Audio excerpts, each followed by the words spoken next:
Welcome, dear listener. Let your shoulders soften, let your breath slow, and allow the gentle hum of the world to fade away into the distance. Tonight we are not going to sleep. Tonight we are slipping quietly through a heavy brass door, polished by countless gloved hands across a vanished decade, and stepping into a soft pool of amber light that has not flickered in nearly 100 years. The year is 1934, and the city is Los Angeles, though no one yet calls it by that name. They call it Hollywood with a kind of breathless reverence, a name spoken like a small prayer. And here, on a wide boulevard lined with feathery palms and gleaming automobiles, stands a grand and storied hotel. Its pale, ornate facade rises gently against a twilight sky that fades from rose to lavender to a deep, velvety blue. There is no rush here, there is no urgency, there is nothing you must do. There is only the soft click of a doorman's heels on polished tile, the faint perfume of jasmine drifting from a hidden garden, and the warm golden glow spilling slowly from tall arched windows. You need not remember anything. You need not understand everything. You may simply listen, breathe, and drift. Let the sounds of this old hotel become a soft blanket. Let the descriptions wash over you like warm water. Close your eyes, settle deeper into your pillow, and allow yourself to be gently carried into a forgotten world.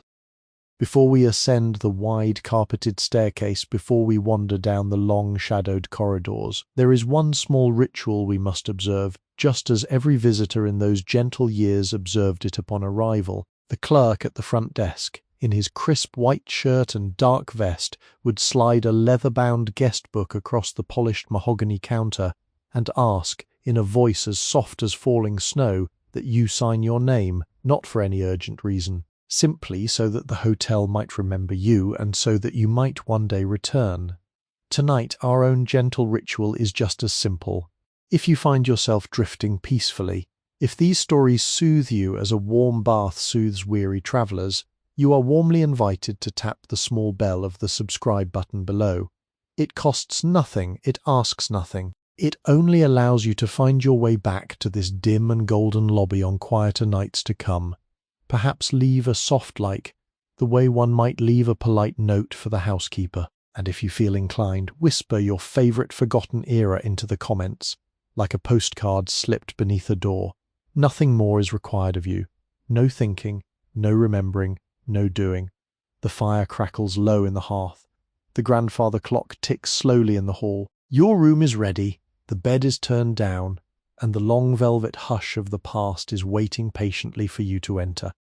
Step softly now just past the front desk, and allow your gaze to lift slowly upward, slowly, as though waking from a long and pleasant dream. The ceiling of this lobby rises 4 full stories above you, vaulted in plaster the colour of fresh cream, and painted in delicate frescoes of pale clouds, languid cherubs, and trailing garlands of muted pink roses.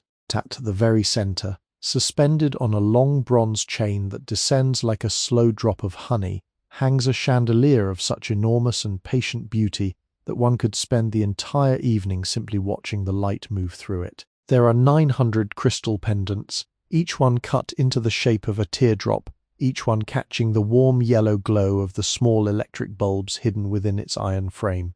When the warm Santa Ana wind drifts in through the open arched doors, the chandelier sways ever so gently, and the tiny crystals chime against one another with a sound like distant ice tapping against a thin glass.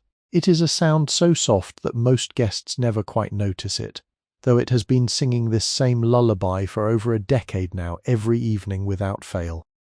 The floor beneath your feet is a vast expanse of pink marble, veined in soft cream and pale gold, polished each morning by a quiet man named Eduardo who arrives long before sunrise, with a wooden cart of cloths and beeswax. The pink stone is cool through the soles of your shoes, and it bears the faint imprints of 1,000 soft footfalls, scuffed almost imperceptibly by the heels of dancing shoes, the rubber soles of bellhops, and the slender canes of elderly gentlemen returning from their evening strolls. Spread across this great pink floor are 3 enormous Persian carpets, each one woven in the high mountain villages of distant Persia and shipped in great wooden crates across 2 oceans. Their patterns are an intricate embroidery of pomegranates, vines, peacocks, and curling arabesques in shades of deep wine, faded saffron, dusty blue, and a rich and weary indigo. The carpets are old now. Even by 1934, their pile worn thin in the places where guests most often pause to converse, and these worn paths through the wool are themselves a kind of map, a record of the countless small gatherings that have occurred upon them. Around the edges of the lobby stand the great potted palms, 12 of them in total, each one rising twice the height of a tall man, their fronds brushing softly against the upper balconies.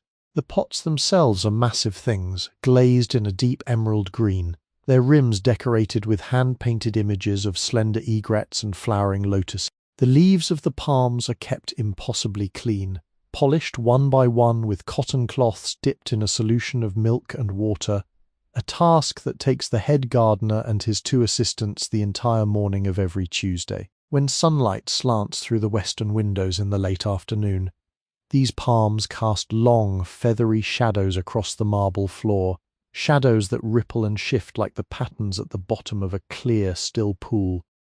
The furniture in the lobby is arranged in soft, conversational clusters, each grouping forming its own small island of comfort. There are deep velvet armchairs in the colour of crushed mulberries, their cushions stuffed with horsehair and goose down, their wooden frames carved into curling shapes that suggest the gentle waves of a calm sea. There are low tables of dark walnut, their surfaces inlaid with patterns of mother-of-pearl that catch the light in tiny pearlescent flashes when one walks past. There are chaise lounges upholstered in striped silk of cream and rose, where film starlets sometimes recline in the late afternoon, their feet tucked beneath them, their cigarette holders held loosely between 2 fingers, their conversations drifting up into the high ceiling and dissolving there like smoke. In the very centre of the lobby, beneath the great chandelier, stands a small round table of polished black marble, and upon this table sits a tremendous arrangement of fresh flowers, to an arrangement that is changed entirely every Monday and Thursday morning by a soft-spoken florist who arrives in a small green truck before the sun has risen above the eastern hills. Tonight, the arrangement is composed of long branches of white dogwood blossoms, sprays of pale blue delphinium, clusters of cream-coloured roses just beginning to open, and trailing vines of ivy that drape down over the edges of the silver vase. The scent of these flowers is not strong but rather faint and patient, mingling with the warm wax of the candles burning in their wall sconces and the faint, lingering perfume of the woman who passed through 10 minutes ago, leaving behind a soft trail of bergamot and rose attar. The walls themselves are panelled in dark walnut to a height of about 6 feet, and above this panelling they are covered in silk wallpaper of a soft butter yellow, patterned with tiny golden fleurs-de-lis. Hung upon these walls are large framed paintings, all of them landscapes, all of them depicting peaceful scenes from a Europe that few of the guests have ever visited, but all of them seem to remember. There is a painting of a small Italian village at dusk, the rooftops glowing pink in the last light. There is a painting of a quiet English meadow with a single oak tree at its centre. There is a painting of a Parisian street in the rain, the cobblestones gleaming, a single lamp casting a halo of yellow light upon the wet pavement. The frames of these paintings are heavy gilded things, their gold leaf softened over the years to a warm amber, their carved details catching the light in 1,000 tiny glints. To the right of the front desk, an arched doorway opens into the lounge, and from within drifts the slow, dreamy sound of a piano being played by a man named Mr. Ellsworth, who has played in this hotel every evening for the past 7 years. He is playing now, very softly, a melody that drifts and lingers, a piece by Ravel perhaps, or one of his own gentle compositions. The notes seem to settle into the spaces between the furniture, into the folds of the curtains, into the air itself, the way snow settles into the curves of an empty park bench in the small hours of a winter night. To the left, another archway leads to the long corridor that runs the length of the building, a corridor lit by dozens of small wall sconces, each one casting a small pool of golden light upon the carpeted floor. The carpet in this corridor is a deep wine red, patterned with stylized golden lilies, and it is so thick and soft that one's footsteps make no sound at all upon it. The walls of the corridor are lined with framed photographs, sepia-toned images of guests from the early years of the hotel, men in stiff collars and women in long bustled gowns, tall of them gazing solemnly out from their gilt frames as though they had only stepped away for a moment and might return at any time. The clock above the front desk, an old and stately thing of polished brass with a face of mother of pearl, ticks slowly. It is 7:30 in the evening. The dinner hour has not yet begun, but it will soon. And here in this great pink lobby, beneath the swaying chandelier, beside the velvet chairs and the patient flowers and the faintly chiming crystal, the evening is beginning to gather itself, the way an old cat gathers itself before settling onto a sunlit window-sill, slow, deliberate, and entirely without hurry. Step now beyond the lobby, dear listener, and let us turn our attention to the very bones of this great building, the silent architecture that holds the dreaming hotel together like a vast and beautiful body of stone and timber and patient craftsmanship. The hotel was built in the late years of the previous century, conceived by an architect of immense imagination who had travelled widely through Spain, Italy, and Morocco, and who returned to California with his sketchbooks full of arched windows, ornate ironwork, and tiled fountains. He worked for nearly 4 years on the plans, sitting at his long oak drafting table in a small studio in Pasadena, drawing and redrawing every detail by the soft light of a green-shaded lamp. And when at last the building rose from its dusty plot of orange groves, rose with a certain quiet grace that even its competitors could not deny. The exterior of the hotel is faced in a pale stucco the colour of fresh cream, washed each spring with a soft new coat that brightens it almost imperceptibly. The walls are not perfectly smooth, but rather gently textured, bearing the subtle marks of the trowel that pressed them into being, marks that catch the morning light and the evening shadow in 1,000 small ways. At the corners of the building, the stucco gives way to bands of carved limestone, pale grey and softly weathered, depicting stylized vines, slender lilies, and the occasional sleepy face of a stone cherub peeking out from behind a curl of carved foliage. These cherubs were carved by a single Italian stonemason who lived in a small bungalow 3 blocks away, and who, it is said, modelled each face on one of his many grandchildren.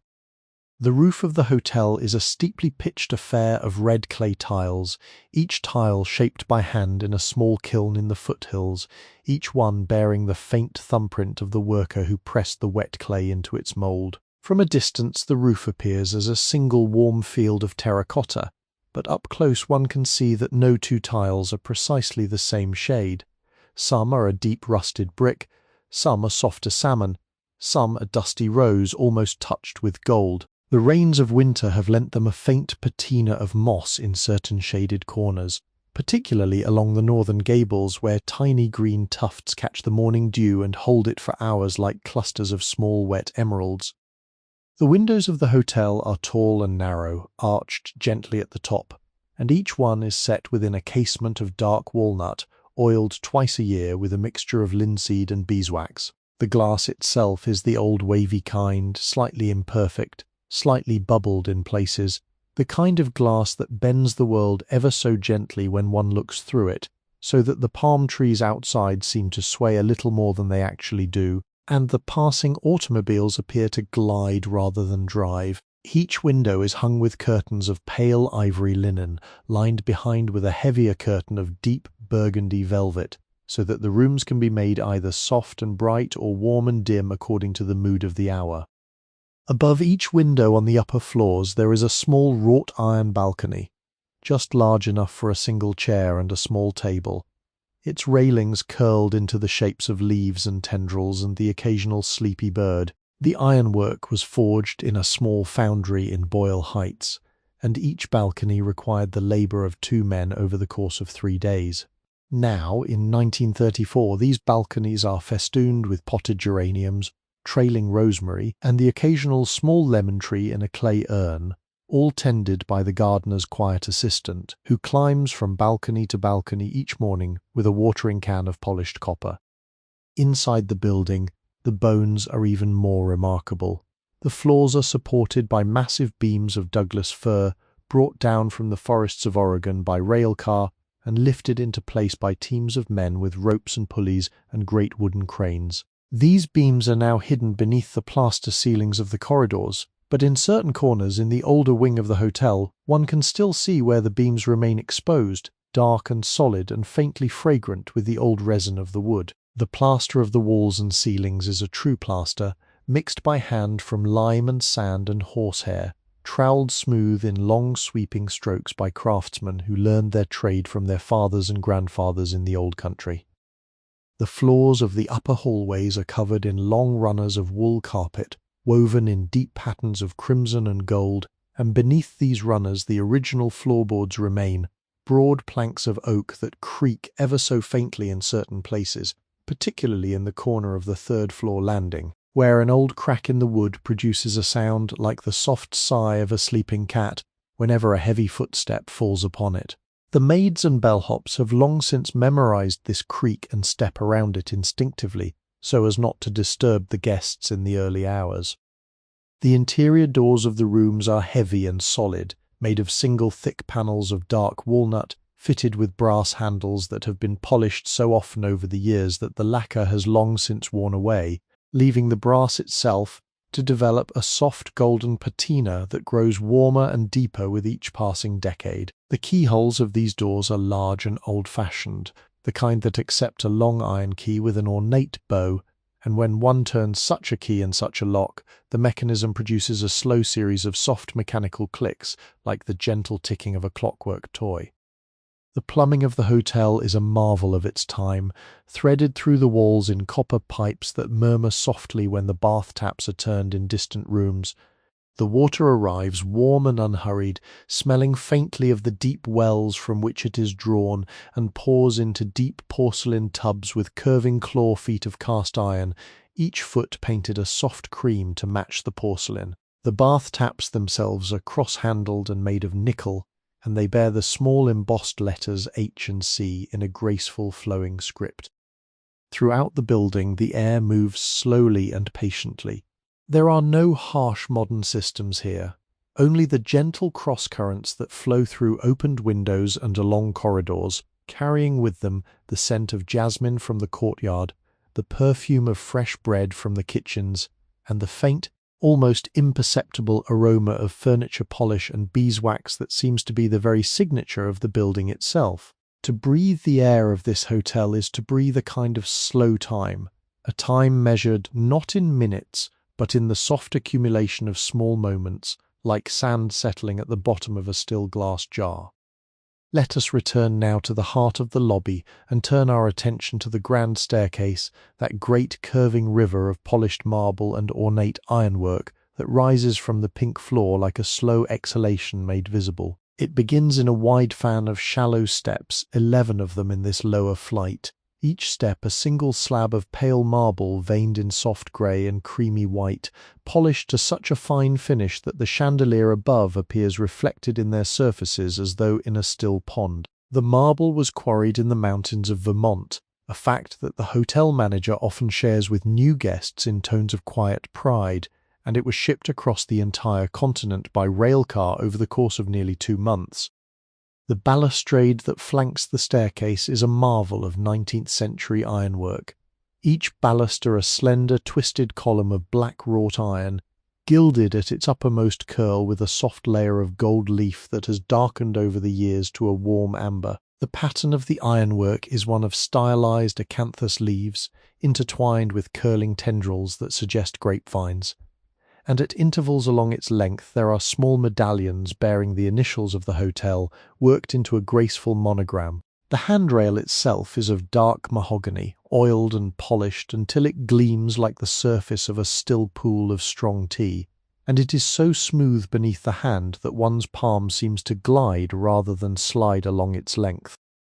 As the staircase rises, it curves gently to the right, and at the first landing it widens into a broad platform set with a single deep chair upholstered in faded green velvet. This chair has stood in this exact spot for 37 years, and it is much beloved by certain elderly guests who pause here on their slow climb to the upper floors, sinking into its cushions for a moment to catch their breath and to gaze out through the tall arched window that overlooks the rear courtyard. The window is of stained glass, a soft composition in pale ambers, sage greens, and dusty pinks, depicting a stylized peacock with its tail half spread, and when the late afternoon sun strikes this window, it casts a great pool of coloured light across the landing and onto the wall opposite, where the colours shift and soften as the sun moves slowly toward the western horizon. From this landing, the staircase divides into two flights, one curving to the left and one to the right, each ascending to the mezzanine that wraps around the entire lobby like a wide indoor balcony. The mezzanine is one of the most beloved spaces in the hotel, a place where guests gather in the late afternoons to take tea, to write letters, to read newspapers, or simply to sit in quiet contemplation while watching the gentle activity of the lobby below. The floor of the mezzanine is laid in a parquet pattern of dark walnut and pale maple, arranged in a herringbone weave that draws the eye gently along its length, and the planks have been polished and waxed so thoroughly over the decades that they emit a soft, warm glow even in the dimmest light. The mezzanine is furnished with small round tables of polished cherry wood, each one set with a lace runner and a small vase of fresh flowers, and surrounded by chairs of the lightest possible construction, their backs caned in delicate woven patterns, their cushions covered in chintz fabrics depicting English country gardens. At each table there is a small reading lamp with a shade of amber silk, edged in tiny silk fringes that sway whenever someone passes by. The lamps are lit each evening at the precise hour of 5:30 by a young man named Albert, whose only task is the lighting of the lamps, and who carries with him a small pewter tray containing a long brass match holder and a silver pair of scissors for trimming the wicks of the candles. Along the inner edge of the mezzanine, where it overlooks the lobby below, runs a low railing of the same wrought iron as the staircase, topped with another smooth handrail of dark mahogany. Resting against this railing, one can lean forward and gaze down upon the entire lobby spread out below like a great patterned tapestry, watching the slow choreography of arriving guests, departing guests, bellhops with their gleaming brass luggage trolleys and the head concierge in his dark coat, moving from one cluster of guests to another with quiet, practiced grace. From this height, the great chandelier hangs almost level with one's gaze, and one can see directly into its glittering heart, observing how the bulbs are nested within tiny crystal cups, how each pendant hangs from a tiny brass hook, how the entire structure is a kind of vast and patient mechanism for the conversion of electricity into beauty. Along the outer wall of the mezzanine, where the great arched windows overlook the boulevard below, there is a long built-in bench upholstered in deep green leather that has cracked ever so slightly in places, lending it a certain weathered dignity. Above this bench the windows rise nearly to the ceiling, and through them one can see the tops of the palm trees lining the boulevard, their fronds rustling softly in whatever breeze the evening has brought. In the late afternoon, the western sun pours through these windows in long golden bars, illuminating the dust motes that drift slowly through the air like tiny suspended worlds, each one turning gently in some current of warmth. At the far end of the mezzanine, in a small alcove tucked beneath an arched ceiling painted with a fresco of pale blue sky and drifting white clouds, there stands a small writing desk of dark walnut, its surface inlaid with a panel of green leather edged in tiny gold tooling. Upon this desk sits a small lamp with a stained glass shade in soft greens and whites, a brass inkwell with a hinged lid, a wooden pen rest holding 3 different fountain pens, and a small stack of hotel stationery, each sheet bearing the embossed monogram of the hotel in pale gold at its upper edge. Guests who wish to write letters home or postcards to friends in distant cities often retreat to this small alcove, and the soft scratching of pen upon paper is one of the constant subtle sounds of the mezzanine throughout the long, warm afternoons. The lighting of the mezzanine in the evening is a thing of slow, gentle beauty. As the sun descends behind the western hills, the great windows fade gradually from gold to rose to deep indigo, and the small reading lamps glow more brightly in proportion, their amber shades casting circles of warm light upon the lace tablecloths and the open pages of books. The conversations at the small tables become softer, hushed by the deepening evening, and the clink of teaspoons against porcelain teacups takes on a clearer, more crystalline quality. A small string trio plays in a corner of the mezzanine each evening from 6 until 8, 2 violins and a cello, their music drifting through the warm air in long ribbons of sound that one can almost see weaving through the fronds of the potted palms and curling around the legs of the small cherry tables. To stand upon this mezzanine in the slow blue hour between day and night is to stand at the very centre of the hotel's gentle world, suspended between the vast glittering lobby below and the long quiet corridors above, surrounded on all sides by the soft murmur of conversation, the slow spiralling of music, and the patient beating of the great old building's deeply contented heart. Let us now leave the mezzanine and step softly into one of the long corridors of the upper floors where the deepest hush of the hotel resides. The corridors are dim, intentionally so, lit only by small wall sconces of frosted glass, spaced at intervals of perhaps 15 feet, each sconce casting a small pool of warm honey-coloured light upon the patterned carpet below. Between these pools of light there are gentle stretches of soft shadow, and as one walks the length of the corridor one passes alternately through warmth and coolness, light and dimness, in a slow rhythm that resembles the movement of clouds across a moonlit field. The carpet of these corridors is the deep wine-red wool we glimpsed earlier from the lobby, but here, in the privacy of the upper floors, one can examine its pattern more closely. Woven into the deep crimson background are intricate designs of stylized golden lilies, their stems curling gracefully, their petals slightly open, and these lilies are connected by trailing vines of a slightly paler red, almost a dusty rose, that loop and twine through the entire field of the carpet. At the very centre of each lily there is a small medallion of deep blue no larger than a thumbprint, and these tiny blue jewels punctuate the long red expanse like distant stars in a wine-dark sky. The carpet is woven in long strips that meet in the very centre of the corridor, and the seam where they join is so finely sewn that one must crouch low and examine it carefully to find it at all. The walls of the corridor are panelled in walnut to about waist height, and above this panelling they are covered in a damask wallpaper of pale gold embossed with a faint repeating pattern of small medallions and curling leaves. The wallpaper is old now, and in certain places, particularly near the sconces where the warmth of the bulbs has gently aged the paper, the gold has darkened to a soft antique brass. The walnut panelling is dark and lustrous, hand-rubbed with oil every 6 months by a quiet old man named Mr. Thornton, who has tended these walls for nearly 30 years and who claims, with some authority, that the wood has only grown more beautiful with each passing decade. The doors that open from these corridors into the guest rooms are spaced perhaps every 15 feet, alternating sides, so that one walks past a door on the left, then a stretch of panelled wall, then a door on the right, then another stretch, and so on, in a slow rhythm that lulls the eye into a kind of meditative trance. Each door is a single thick panel of dark walnut, slightly recessed into the wall, with a brass plate at eye level bearing the room number in raised numerals, and below this plate a brass keyhole of the old-fashioned mortice variety. The numbers themselves are a delight to behold, each one cast in a graceful Edwardian font with serifs and small flourishes, and they have been polished so often by passing fingertips that their edges have been worn slightly smooth.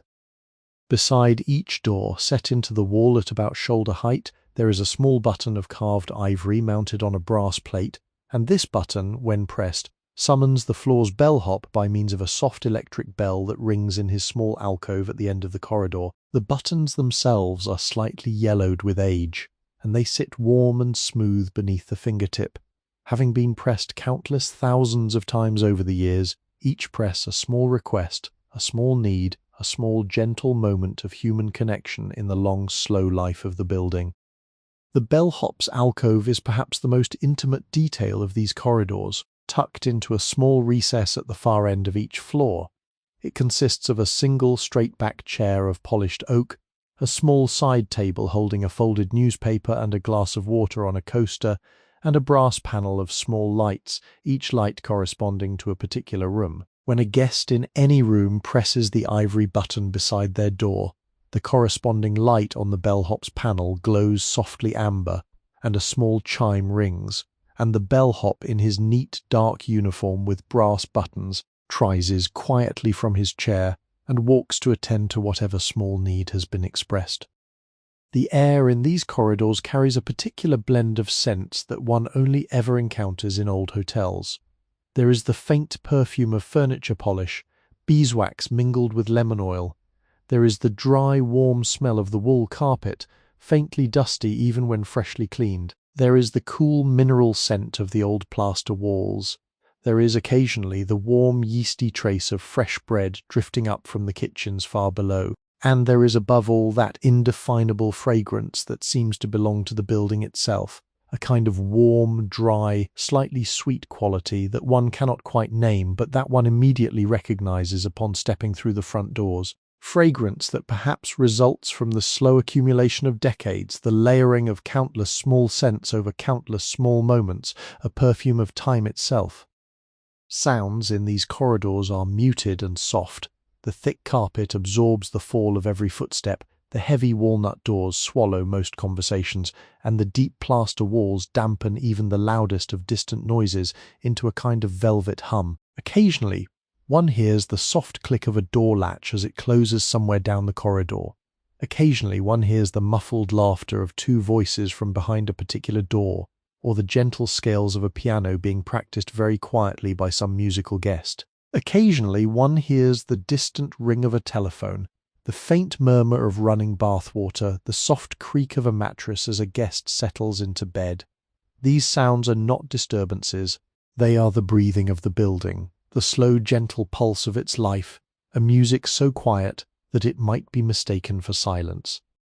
At intervals along the corridor there are small recessed niches set into the wall, each one holding a single object of beauty. In one niche stands a slender vase of pale celadon porcelain holding 3 peacock feathers whose iridescence shifts from deep blue to emerald green to soft bronze as one moves past. In another niche stands a small bronze statuette of a dancing girl, her arms upraised, her drapery flowing about her in graceful curves. In a third niche, set behind a small pane of glass, rests an old hotel ledger from the year 1908, open to a particular page where the signatures of certain famous guests can be glimpsed in faded blue ink. These small displays are changed perhaps once a year, and the changing of them is one of the small ceremonies of the hotel, attended only by the manager and his assistant. The ceiling of the corridor is high, perhaps 12 feet above the carpet, and it is plastered smooth and painted a soft cream, with delicate mouldings of egg and dart pattern running along its edges where it meets the upper walls. At intervals set flush into the ceiling there are small medallions of plaster relief, each one bearing a stylized rose at its center, surrounded by curling acanthus leaves. These medallions are the same throughout the building, and they have witnessed the slow procession of decades from above, looking down patiently upon the heads of countless guests as they have walked the length of these corridors on their way to bed, on their way to breakfast, their way to whatever quiet adventures the hotel has held for them in the long warm rooms beyond their walnut doors.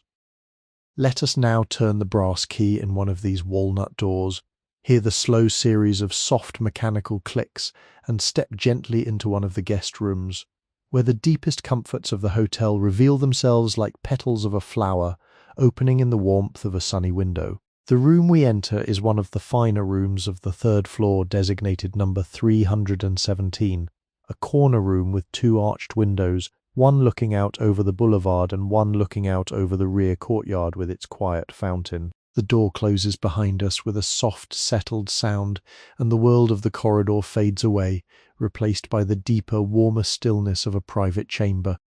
The room is larger than one might expect, perhaps 18 feet long and 14 feet wide, with a ceiling that rises to a generous 10 feet, plastered smooth and tinted a soft pale cream that glows warmly in the lamplight. The floor is laid in oak parquet, finished with several coats of a hand-rubbed wax that gives the wood a deep amber glow, and over much of this floor lies a large rug of pale blue and cream, woven in a pattern of stylized clouds and small floating roses, edges fringed in long silken tassels that lie gently splayed upon the polished wood. The walls of the room are papered in a soft dove grey, patterned with a faint silvery design of slender willow branches that seem to drift down from the ceiling like a quiet rain. Below the wallpaper there is a wainscoting of pale ivory paneling that rises to about 3 feet, capped with a slender moulding of polished walnut. The effect is one of restful quiet, a room that does not press itself upon the eye but rather invites the eye to rest, to wander gently, to settle wherever it pleases. At the centre of the long inner wall stands the bed, which is the heart of the room, the great soft island around which all other furniture orbits like attendant moons. The bed is a 4-poster of carved walnut, its posts rising perhaps 7 feet from the floor, their wood turned in graceful spirals and crowned with small carved acorns at their summits. Between these posts the bed is hung with curtains of a heavy cream silk, gathered loosely at the bedposts with thick cords of golden tassel, and these curtains can be drawn closed at night to create a small private chamber within the larger room, soft cocoon within which the sleeper rests entirely apart from the world. The mattress of this bed is a marvel of 19th century craftsmanship, layered and stuffed and tufted to a perfect balance of softness and support. Beneath it lies a deep box spring, beneath that a cotton sleeping pad, and atop the mattress itself there is first a thick mattress topper of soft eider down, and then the bedding proper. The sheets are of fine white linen woven in Belgium, washed perhaps 50 times now and softened to the texture of warm milk. They are pressed each morning with a flat iron heated upon a small stove in the hotel laundry, pressed by a woman named Mrs. Dolores, who has pressed sheets for this hotel for 22 years, and who claims with some justification that she can iron a wrinkle from a sheet faster than any woman in California. Atop these sheets there are blankets of pale wool, and atop the blankets there is a great fluffy duvet enclosed in a cover of cream-coloured linen embroidered along its upper edge with a delicate pattern of pale blue forget-me-nots. The pillows are many, perhaps 6 in total, of varying sizes and stuffings, 2 large square pillows of goose down at the headboard, then 2 slightly smaller rectangular pillows in front of them, and finally 2 small bolsters wrapped in silk for the more decorative purposes of the daytime. The pillowcases are all of the same fine linen as the sheets, and they bear the small embroidered monogram of the hotel in pale gold thread at one corner. To climb into this bed at the end of a long day is to enter a kind of slow ceremony of comfort. One first turns down the duvet, folding its corner back into a neat triangle. One then sits upon the edge of the mattress, which yields softly beneath one's weight with a gentle sighing sound. One then slides one's legs slowly between the cool sheets, and the linen is at first slightly cold against the skin, but it warms quickly with the warmth of the body, and the entire bed seems to gather itself around the sleeper like a soft cloud descending. The duvet is then drawn up to the chest, and the pillows are arranged according to one's preference, and a single deep breath is taken, and the world begins to soften and recede. Beside the bed, on either side, stands a small bedside table of polished walnut, its top draped in a small lace runner. Upon the table to the right there sits a small electric lamp with a silk shade in pale apricot, a glass carafe of fresh water with a matching tumbler covering its mouth like a small inverted cup, a small leather-bound notebook with a silver pencil, and a single fresh flower in a slender bud vase, changed every morning by the housekeeper. Upon the table to the left there sits a similar lamp, a small clock with a face of mother-of-pearl whose ticking is so soft that one must hold one's breath to hear it, and a small porcelain dish for the placement of jewellery, watches, or any other small items that one removes before sleep. Across from the bed, on the opposite wall, stands a great wardrobe of dark walnut, its doors panelled in mirrored glass, its interior fitted with rows of polished wooden hangers, several deep drawers, and a small built-in hat shelf at the very top. The doors of this wardrobe swing open with the softest of whispers, revealing a faint dry scent of cedar from the cedar lining of the interior, a scent that perfumes the clothes hung within and lingers gently upon them when they are worn. To the right of the wardrobe stands a tall chest of drawers, also of walnut, with handles of polished brass shaped like small acorns. To the left of the wardrobe a small writing desk is set against the wall, equipped with the same kind of stationery, inkwell and pens that one finds at the writing desk on the mezzanine. In the corner of the room nearest the courtyard window there stands a deep armchair upholstered in a fabric of pale rose damask, with a matching ottoman of the same material set before it.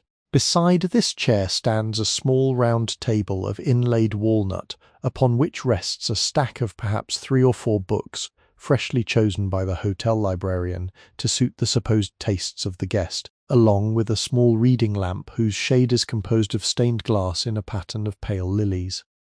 The windows themselves are dressed in 2 layers, an inner curtain of sheer ivory voile that filters the sunlight into a soft diffused glow, and an outer curtain of heavy rose-coloured velvet that can be drawn entirely closed to keep out the morning light. The voile drifts and swells slightly in any breeze, and watching it sway gently against the pane is one of the most calming activities the room offers, a quiet meditation that has soothed countless guests into long, peaceful afternoon naps over the years. The total effect of the room is one of profound and gentle privacy, a kind of soft architectural embrace, the building offering itself as a temporary home, a small kind country to which the guest may retreat at any hour of day or night, to read, to rest, to dream, to write, do nothing at all but breathe the warm, cream-scented air, and watch the slow movement of light across the polished floor. Now let us drift forward gently in time, until the hour when dawn has just begun to lift itself above the eastern hills, and the long, soft light of a California morning pours pale and golden through the arched windows of the hotel. It is 6:30 in the morning, and a particular ritual is unfolding in the kitchens far below, a ritual that has been performed every single morning for decades and that will continue to be performed without interruption for many decades yet to come. The kitchens are vast underground caverns of white tile, gleaming copper and warm air, lit by tall frosted windows set high in the walls and by clusters of small electric bulbs hung in iron cages from the ceiling beams. In the corner of the main kitchen there stands a great brass coffee urn of magnificent proportions, perhaps 4 feet tall, its body polished daily by a young dishwasher named Henrik, who treats this urn with the kind of reverence ordinarily reserved for religious icons. The urn was imported from Vienna in the year 1899, and it is fitted with a small silver spigot at its base, a glass gauge along its side to indicate the level of coffee within, and a pair of curved handles wrought into the shapes of stylized leaves. Within this urn, at this very moment, there is bubbling a quantity of coffee made from beans that arrived 3 days ago from Guatemala, beans that were roasted yesterday afternoon in a small drum roaster in the back pantry, beans that were ground only 10 minutes ago in a hand-cranked grinder, ground to a fineness that the head chef once described as resembling the coarsest sea salt mixed with the softest sand of a forgotten beach. The aroma of this coffee fills the kitchen and drifts up through the back stairwells into the corridors of the lower floors into the dining room, and even on still mornings into the lobby itself, where it mingles with the faint sweetness of fresh roses and the warm woody scent of the wood panelling. It is an aroma that wakes the hotel as gently as a hand laid upon a sleeping shoulder, and many of the guests who stay here regularly will speak fondly of it in later years, claiming that no other coffee anywhere in the world has ever quite matched the morning coffee of this particular hotel. The cream for this coffee arrives each morning in tall glass bottles brought by a small dairy truck from a farm in the San Fernando Valley. The truck arrives at the back service entrance at exactly 5:15, driven by a man named Mr. Alvarado, who has driven this same route for 9 years, and who knows every loose paving stone along the way. The cream is poured from these bottles into small porcelain pitchers, each pitcher holding perhaps a cup, and it is so thick that it forms a slowly settling layer at the surface of any coffee into which it is poured, layer that swirls and dissolves with delicious slowness when stirred with a small silver spoon. The sugar arrives in a different fashion altogether. There is a great blue tin in the pantry, perhaps 2 feet across, full of fine white sugar that smells faintly of vanilla because a single split vanilla pod has been buried within it for the past 3 months. From this tin, the kitchen staff fill small porcelain bowls of various sizes, some for the dining room, some for the room service trays, some for the small breakfast tables on the mezzanine. Each bowl is fitted with a small silver spoon of curved and graceful design, and the bowls are arranged on a long marble counter in neat rows, their lids gently set askew so that the sugar within them remains crisp and dry. Now imagine, dear listener, that this coffee, this cream, this sugar are being arranged upon a tray to be carried to a particular guest in a particular room. The tray itself is of heavy silver, polished to a mirror finish by a man named Mr. Kowalski, whose entire job in the hotel consists of polishing silver.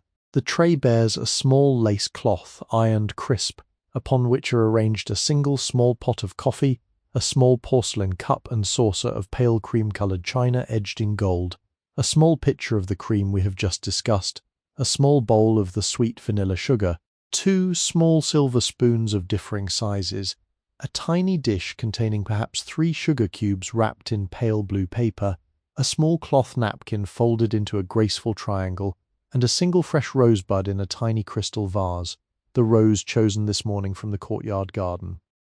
The tray also bears a small folded morning newspaper, the Los Angeles Times of this particular date, ironed flat by a quiet man named Mr. DuPont, who specializes in the ironing of newspapers because the morning paper as it arrives from the press is often slightly creased. Then the discerning guest prefers a newspaper as crisp and unwrinkled as a freshly pressed shirt. There is also a small folded card upon which the morning's weather has been written in a neat and elegant hand by the assistant manager, who composes these forecasts each morning at 6:15 using the latest reports from the local weather bureau.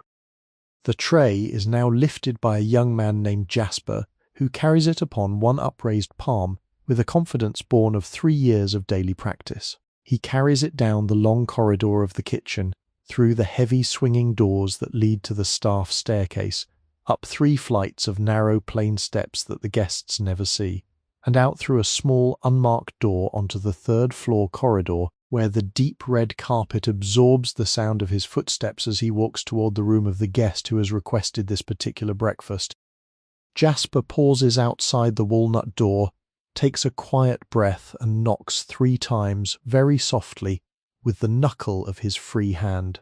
From within the room comes a muffled voice giving permission to enter, and Jasper turns the handle and steps inside, balancing the tray with practiced grace. The room is dim, the velvet curtains still drawn, the bedside lamp casting a warm pool of light upon a guest who is sitting up against the pillows with a small smile of anticipation. Jasper crosses the room with quiet steps, sets the tray gently upon a small table beside the bed, draws back the velvet curtains halfway to admit a soft wedge of morning light, asks if there is anything else the guest requires, accepts a small folded coin pressed quietly into his hand as a tip, bows slightly, and withdraws as silently as he entered, closing the walnut door behind him with the softest of clicks. The guest now sits alone in the slowly brightening room, lifting the small porcelain cup of coffee, watching the swirling cream as it dissolves into the dark liquid, breathing the warm fragrance that rises from the cup, and beginning the long, slow ceremony of the morning. The first sip is taken with closed eyes, the warm bitterness mingling with the sweet, soft cream, the sugar adding its quiet vanilla note, and a small involuntary sigh escapes the lips, the kind of sigh that a person makes only in the deepest privacy of perfect comfort. This same ritual is, at this very moment, being performed in some 70 other rooms throughout the hotel. Each room a small private theatre of morning peace, each tray slightly different in its details according to the preferences of the guest within, each cup of coffee being lifted and sipped in its own small, slow rhythm. And the great building, with all of its sleeping and waking occupants, breathes gently in this golden hour, content in the perfect orchestration of its own ancient and beloved daily song. Let us now descend together to the great dining room of the hotel as the noon hour approaches, that slow blue-bright moment when sunlight floods through the high-arched windows and the entire room takes on the quality of a vast luminous aquarium, filled not with fish but with the slow glittering motion of china, crystal, and silver. The dining room is perhaps the most splendid room in the entire hotel, larger even than the lobby, with a ceiling that rises some 20 feet above the polished floor, and that is painted with a mural of a fanciful Mediterranean landscape, soft pastel hills and small distant villas, and a sky of palest cerulean dappled with delicate cream-coloured clouds. The floor of the dining room is laid in a complex mosaic of small marble tiles, pale cream and soft rose and gentle grey, arranged in a pattern of interlocking arabesques that spiral outward from a central medallion depicting a stylized sunburst. This floor was laid by hand over the course of nearly a year by a team of 5 Italian craftsmen who lived in a small bungalow nearby, and it is so meticulously executed that the entire floor can be polished and waxed only by hand, never by machine, lest any tile be loosened by undue vibration. The polishing is performed each Sunday evening after the dining room has closed by a small team of women who work on hands and knees with soft cloths and a special wax compounded in the hotel's basement workshop. The tables of the dining room are round of various sizes, accommodating anywhere from 2 to 10 diners, and each table is covered with a tablecloth of the finest white damask, woven in a pattern of stylized roses that catches the light from above in shifting subtle shimmer. Atop each tablecloth there is a centerpiece of fresh flowers, smaller than the great arrangement in the lobby but no less carefully composed, perhaps a small posy of white tulips, or a cluster of pale pink peonies, or a sprig of lily of the valley resting in a small crystal bowl of clear water. Around each centerpiece the tables are set with china, crystal and silver in arrangements of formal elegance, every piece in its precisely correct position according to the protocols of the hotel's senior maître d'hôtel. The china is of bone-white porcelain edged in a delicate pattern of pale gold and soft sage green, depicting a curling vine of small leaves and tiny stylized birds. There are dinner plates, salad plates, bread plates, dessert plates, soup bowls, consommé cups, and small shallow dishes for relishes and condiments, all of them matched perfectly. All of them produced by a single porcelain factory in the English countryside that has supplied this hotel for 35 years. The crystal is from Bohemia, cut into a pattern of small diamond facets along the lower halves of the glasses, with smooth upper rims, and there are wine glasses, water glasses, sherry glasses, champagne flutes, and small cordial glasses for after-dinner liqueurs. The silver is of heavy sterling, polished daily, bearing the small embossed monogram of the hotel on each handle. The arrangement of silver beside each plate is a small ceremony in itself. The dinner fork closest to the plate on the left, the salad fork to the left of that, the dinner knife closest to the plate on the right, the soup spoon to the right of that, the dessert spoon and cake fork laid horizontally above the plate, and a small butter knife resting at an angle across the bread plate to the upper left. Beside each setting there is a starched white napkin folded into the shape of a fleur-de-lis standing upright at the center of the dinner plate, and on the bread plate sits a single small dinner roll wrapped in a small linen cloth to keep it warm. The chairs around the tables are of dark walnut, their backs upholstered in the same rose damask that lines the wallpaper of the lower walls, their seats deep and well cushioned for the long, slow comfort of leisurely meals. They have been upholstered 3 times since the hotel opened, and the current upholstery is now perhaps 7 years old, beginning to develop the soft worn patches that mark the spots most often touched by elbow or shoulder, lending the chairs the gentle character of much-loved furniture. The maître d'hôtel of this dining room is a slender man of perhaps 50 years named Monsieur Beaulieu, who came to the hotel from a famous restaurant in Paris in 1921, and who has presided over this room every day since. He is dressed in a black tailcoat and pressed black trousers, a stiff white shirt front, a black bow tie tied by his own hand each morning, and small black leather shoes polished to a mirror finish. His hair is silver grey, parted neatly to the side, and his face wears the calm, impassive expression of a man who has seen every possible variation of human dining behaviour and who is no longer surprised by any of it. He stands beside the great archway that leads from the lobby into the dining room, holding a small leather book in his left hand, greeting each arriving guest by name, escorting them personally to their tables, drawing back chairs, unfurling napkins, and making subtle gestures to the waiters that communicate volumes about the preferences and peculiarities of each guest. The waiters of this dining room are 6 in number, All of them men, all of them wearing white tunics with small black bow ties, dark trousers and crisp white aprons tied around their waists. They move through the room in a kind of slow choreographed dance, never colliding, never hurried, always arriving at the precise moment when a glass is empty or a course is finished or a question is forming on a guest's lips. They are trained to anticipate, to observe, to read the small signals of human need without being asked. A guest who pauses with a fork halfway to her mouth is offered a fresh napkin if she has dropped a crumb. A guest who glances toward the salt cellar finds it slid quietly within reach. A guest whose wine glass has fallen to half full finds it gently refilled before he has noticed the fact himself. The food itself is prepared in the great kitchens below by a brigade of 19 cooks, under the supervision of a head chef named Monsieur Lafayette, who arrived at the hotel some 12 years ago from a famous hotel in Geneva. The luncheon menu is printed each morning on cards of heavy cream-coloured paper, hand-lettered by the maître d'hôtel's assistant in a graceful copperplate script, and these menus are placed at each setting, along with a smaller card listing the day's particular suggestions. The luncheon today consists of a chilled Vichy sauce to begin, followed by a salad of crisp watercress and tender white asparagus, dressed with a delicate vinaigrette, followed by either poached salmon with hollandaise or a small fillet of beef with béarnaise, followed by a soft cheese course featuring 3 local cheeses upon a small wooden board, followed at last by a dessert of fresh strawberries macerated in a syrup of orange and rosewater, served with a small mound of whipped cream that has been sweetened with vanilla and a hint of brandy. The dining room at this hour is perhaps half full, with diners scattered at various tables in soft murmuring conversation. There are 2 ladies at a window table dressed in the fashions of the season, their cloche hats laid carefully aside, their gloves folded neatly upon the spare chair, their conversation drifting in soft laughter. There is a single gentleman at a corner table reading a newspaper folded into quarters, his food being served to him with the discreet silence of a man who clearly prefers solitude.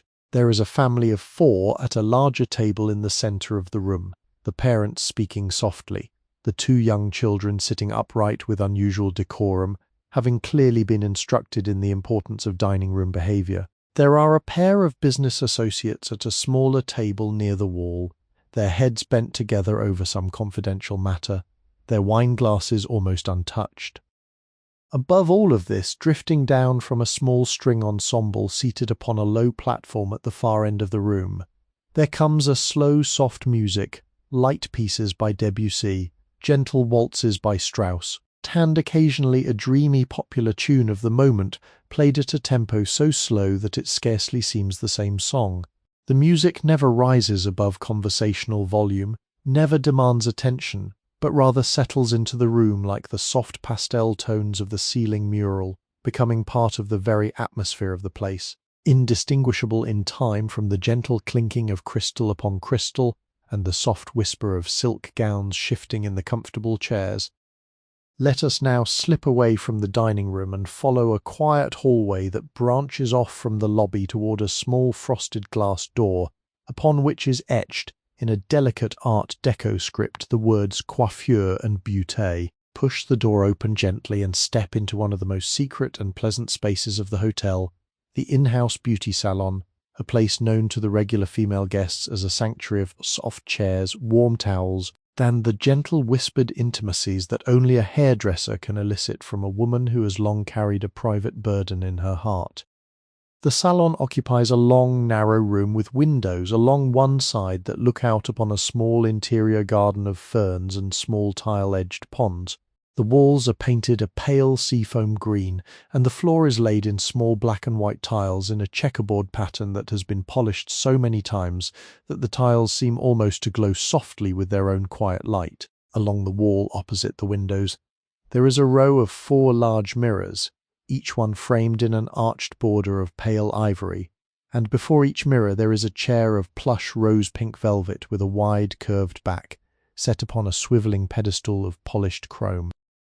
Above each mirror there is a small electric lamp with a frosted bulb, and these lamps cast a soft, even light that is particularly flattering to the human face, neither too cool nor too warm. but rather a gentle middle light that reveals every curve and shadow with the kindness of a sunlit afternoon.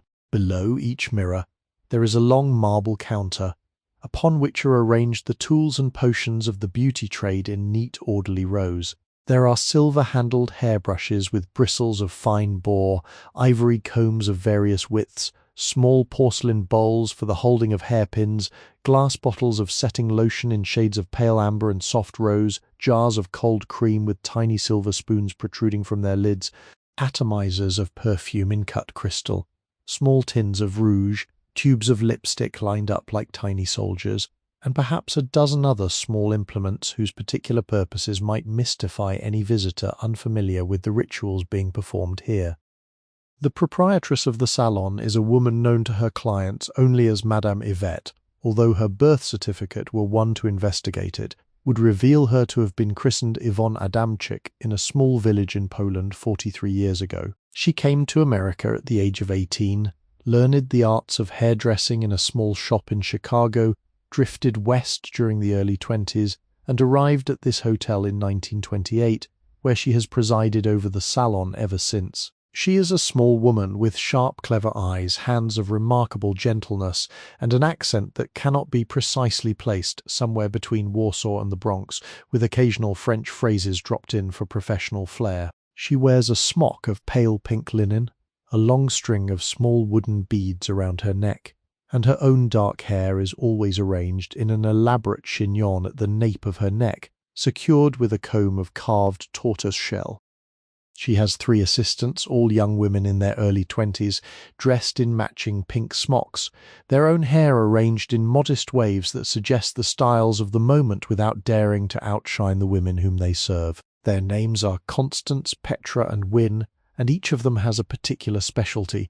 Constance handles the manicures and pedicures, Petra performs the facial massages and the cold cream applications, and Wynne is in charge of the curling and setting of hair, process that requires both technical precision and a poet's eye for the architecture of a woman's face. At this very hour, just past 3 in the afternoon, the salon is occupied by 3 clients.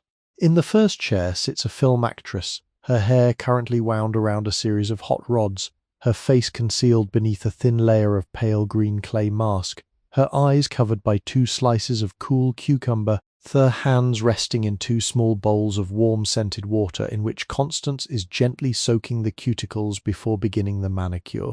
The actress is silent, breathing deeply, allowing herself to drift into the half-conscious state that such treatments produce, a state in which the mind unwinds itself like a slowly unwinding spool of silk thread.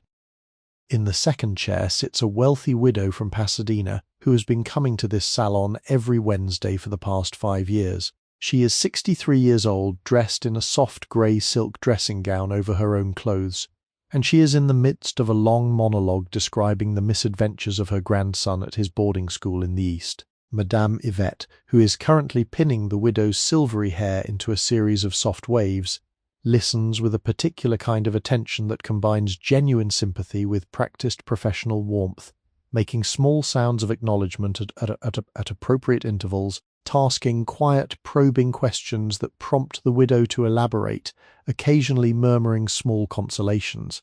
The widow, who has very few friends since her husband's death 3 years ago, treasures these Wednesday afternoons as the most reliable social engagement of her week, and Madame Yvette, who knows this perfectly well, charges her only the most modest fees and ensures that her sessions always run 20 minutes longer than scheduled.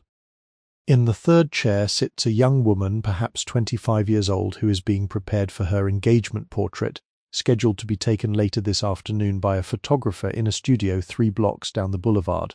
Petra is applying a cold cream mask to her face while explaining, in a soft, instructive tone, the proper way to maintain the skin in the demanding climate of Southern California, with its dry winds and intense sunlight. The young woman listens with grave attention, occasionally asking small questions, occasionally nodding her head ever so slightly so as not to disturb the delicate operation of the mask. The air of the salon is filled with a particular blend of scents that one can only encounter in such a place. There is the dry, warm smell of hair after it has been recently dried. There is the floral sweetness of various rose-scented lotions and creams. There is the sharper green note of the cucumber and the herbal mask. There is the faint chemical bite of the setting lotions, and there is, drifting beneath all of these, the warm, milky fragrance of a small kettle of chamomile tea that is kept simmering on a small electric burner in the back room, ready to be poured at any moment for any client who might desire a cup. The sounds of the salon are equally specific. There is the soft snip of small scissors trimming a stray hair. There is the warm rustle of pages being turned in a women's magazine that one of the clients is reading while her hair sets. There is the quiet plink of a metal pin being dropped into a porcelain dish. There is the low purr of a small electric hairdryer being held over the head of one of the clients. There is the soft murmur of 3 or 4 conversations occurring simultaneously in different parts of the room, and there is very softly the music of a small radio set on a shelf in the corner, playing a quiet program of light orchestral pieces interspersed with the calm voice of an announcer, reading the daily weather and a few innocuous society notes. This is one of the small rooms within the great rooms of the hotel, where the slow, particular rituals of personal beauty are conducted with the patience of a religious ceremony, where women drift in from the noise of the street and the demands of their lives to be tended for an hour or two by skilled and gentle hands, and where they emerge afterwards transformed not only in their hair and their faces, but in their very posture, their carriage, their inner sense of themselves, restored and renewed by the quiet, attentive love of a place that exists only for the purpose of making them feel beautiful and seen. Let us now travel down a small staff hallway that branches off behind the front desk and step quietly through an unmarked door into a room that few of the guests ever see, a room where the very nervous system of the hotel performs its slow, patient work hour after hour, day after day, year after year. This is the telephone switchboard room, a small chamber of pale yellow walls, a single high window admitting a soft northern light, and a great wooden console along one entire wall, its face studded with hundreds of small black holes and dangling cables tipped in brass plugs. The console itself is a thing of remarkable complexity, designed and built by the Western Electric Company some 15 years ago, and delivered to the hotel in pieces by a special truck and assembled over the course of 3 days by a team of telephone engineers who slept in the staff dormitory during the installation. It rises some 5 feet from the floor, perhaps 8 feet long, and its sloping front face is divided into 2 sections, the upper section bearing rows of small electric lights that glow softly when calls are coming in, and the lower section bearing the array of input jacks into which the operators insert their cables to complete each connection. Before this console sit 2 operators upon high wooden stools, each of them wearing a curious apparatus consisting of a single earpiece pressed to one ear by a black metal headband and a small mouthpiece suspended on a flexible arm before her lips. Their hands move constantly across the console with the precise grace of pianists, plucking cables from their resting positions, inserting them into glowing holes, pulling them out again when calls are completed,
The operator nearest us is named Miss Hazel, a young woman of perhaps 26 years with dark hair pinned up beneath a small white headband, a starched white blouse with a small black bow at the collar, and a narrow black skirt that ends just below her knees. She has worked at this switchboard for 4 years now, ever since she completed her training at a small operators school in downtown Los Angeles.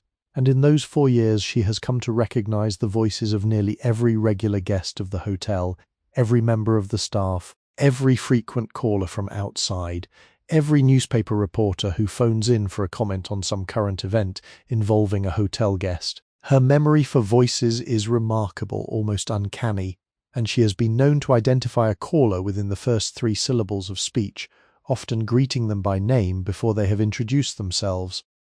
The other operator is Miss Phoebe, a woman in her 30s, slightly more reserved in manner, who joined the hotel only last year after a long career at a downtown department store. Her voice is softer, more deliberate, and she has the particular gift of soothing irritated callers, of slowing the racing pulse of an anxious telephoning guest, of transforming what might be a heated complaint into a calm conversation that ends in mutual agreement. She and Miss Hazel work in perfect tandem, never speaking to each other unless absolutely necessary, communicating instead through small gestures and nods, dividing the incoming calls between them according to a tacit understanding that has developed over many shifts shared together. The work of the switchboard is constant.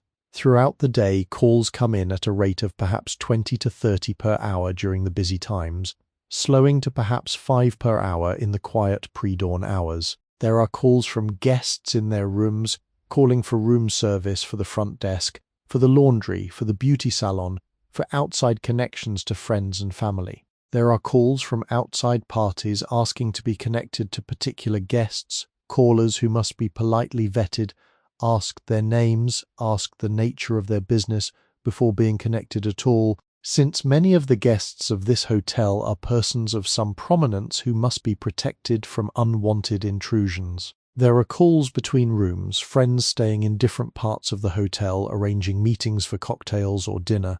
There are long-distance calls placed by guests, calls to New York or Chicago or San Francisco, calls that must be routed through the long-distance operator at the central exchange, calls that sometimes require waits of 15 or 20 minutes before the connection can be made. Each connection, each conversation, each small act of routing and switching is performed by these 2 women with a quiet professional competence that the guests of the hotel would scarcely guess at, hidden as they are behind the walls of the switchboard room, invisible to the outside world, yet essential to the smooth daily functioning of the hotel as a whole. They are the unseen operators of the building's nervous system, the connectors of voice to voice, the silent witnesses to countless small dramas, comedies, romances, and quiet sadnesses that pass through their headphones over the course of any given week. In the evening hours, the work shifts in character. The volume of calls decreases somewhat, but the calls themselves become longer and more personal. A young actress in a third-floor room calls her mother in Indiana for a long sentimental conversation about her latest audition, and Miss Hazel hears every word, although she carefully does not listen, having long ago trained herself to receive the sounds of conversation while comprehending only that part which concerns the work of the switchboard. Businessman in a 5th-floor suite calls his wife in Boston to explain why he will be staying in California another week, and Miss Phoebe, monitoring the line just long enough to confirm the connection, gently disengages and turns her attention to the next incoming call. There are also the late-night calls which have a particular character all their own. After midnight, the calls are fewer but more intense, often more emotional, often more memorable. There are calls from guests who cannot sleep and who request a glass of warm milk from the kitchen. There are calls from guests who have just received bad news and who need a moment of human voice before they can compose themselves. There are calls from guests who are simply lonely and who chat amiably with the operator for a few minutes, asking about the weather, the time, whether the night clerk is on duty, whether there are any messages even when there are none, simply to feel briefly connected to another human being in the long dark hours. The night operator is a woman named Mrs. Greenway, a widow of perhaps 50 years who took the night shift after her husband's death, because she found the small hours of the morning easier to bear in this small lighted room than in her empty house. She works from 10 in the evening until 6 in the morning, and she has cultivated a particular gentle manner suited to the kind of calls that arrive at such hours. She speaks more slowly than the day operators, with longer pauses between sentences, and she has been known to remain on the line with particularly distressed callers for 20 or 30 minutes, listening patiently, offering small kindnesses, never breaking the connection until the caller is ready to hang up. The room itself in the small hours of the night takes on a particular atmosphere. The single high window darkens to black, then deepens to indigo, then begins slowly to lighten again as dawn approaches. The console's small lights glow more visibly in the dimness, like a constellation of tiny stars laid out in neat, orderly rows. The hum of the equipment is more audible in the silence, a soft, steady whirring that one might compare to the breathing of a great sleeping animal. The smell of brewed coffee from a small enamel pot in the corner mingles with the faint, warm electrical scent of the switchboard itself, and with the cool, damp air that drifts in from the slightly opened window. Mrs. Greenway sits at her stool, her hands occasionally moving over the console, her voice occasionally rising to murmur the polite phrases of her trade, her eyes sometimes drifting to the window where the dawn is beginning to show as a pale grey line above the dark roofs of the city. The hotel breathes gently around her, 8 stories of sleeping guests above, 2 stories of slumbering kitchens and storage rooms below, the entire vast organism resting in the warm quiet of the small hours, while she sits at the very nerve centre, alone but not lonely, holding the threads of all those sleeping lives together in her capable, patient hands. Let us descend now into the lower regions of the hotel, into the deep, humid, warm cavern of the laundry, where the linens of the entire establishment are washed, ironed, folded, and returned to their countless rooms in a never-ending cycle that has continued unbroken for 36 years. The laundry occupies most of the basement level along the eastern side of the building, a great long room of whitewashed walls, cement floors stained a soft pale grey by decades of damp, and a high ceiling crisscrossed with pipes, ducts, then the long wooden rods upon which damp linens are hung to dry in certain seasons when the steam dryers cannot accommodate the entire daily volume.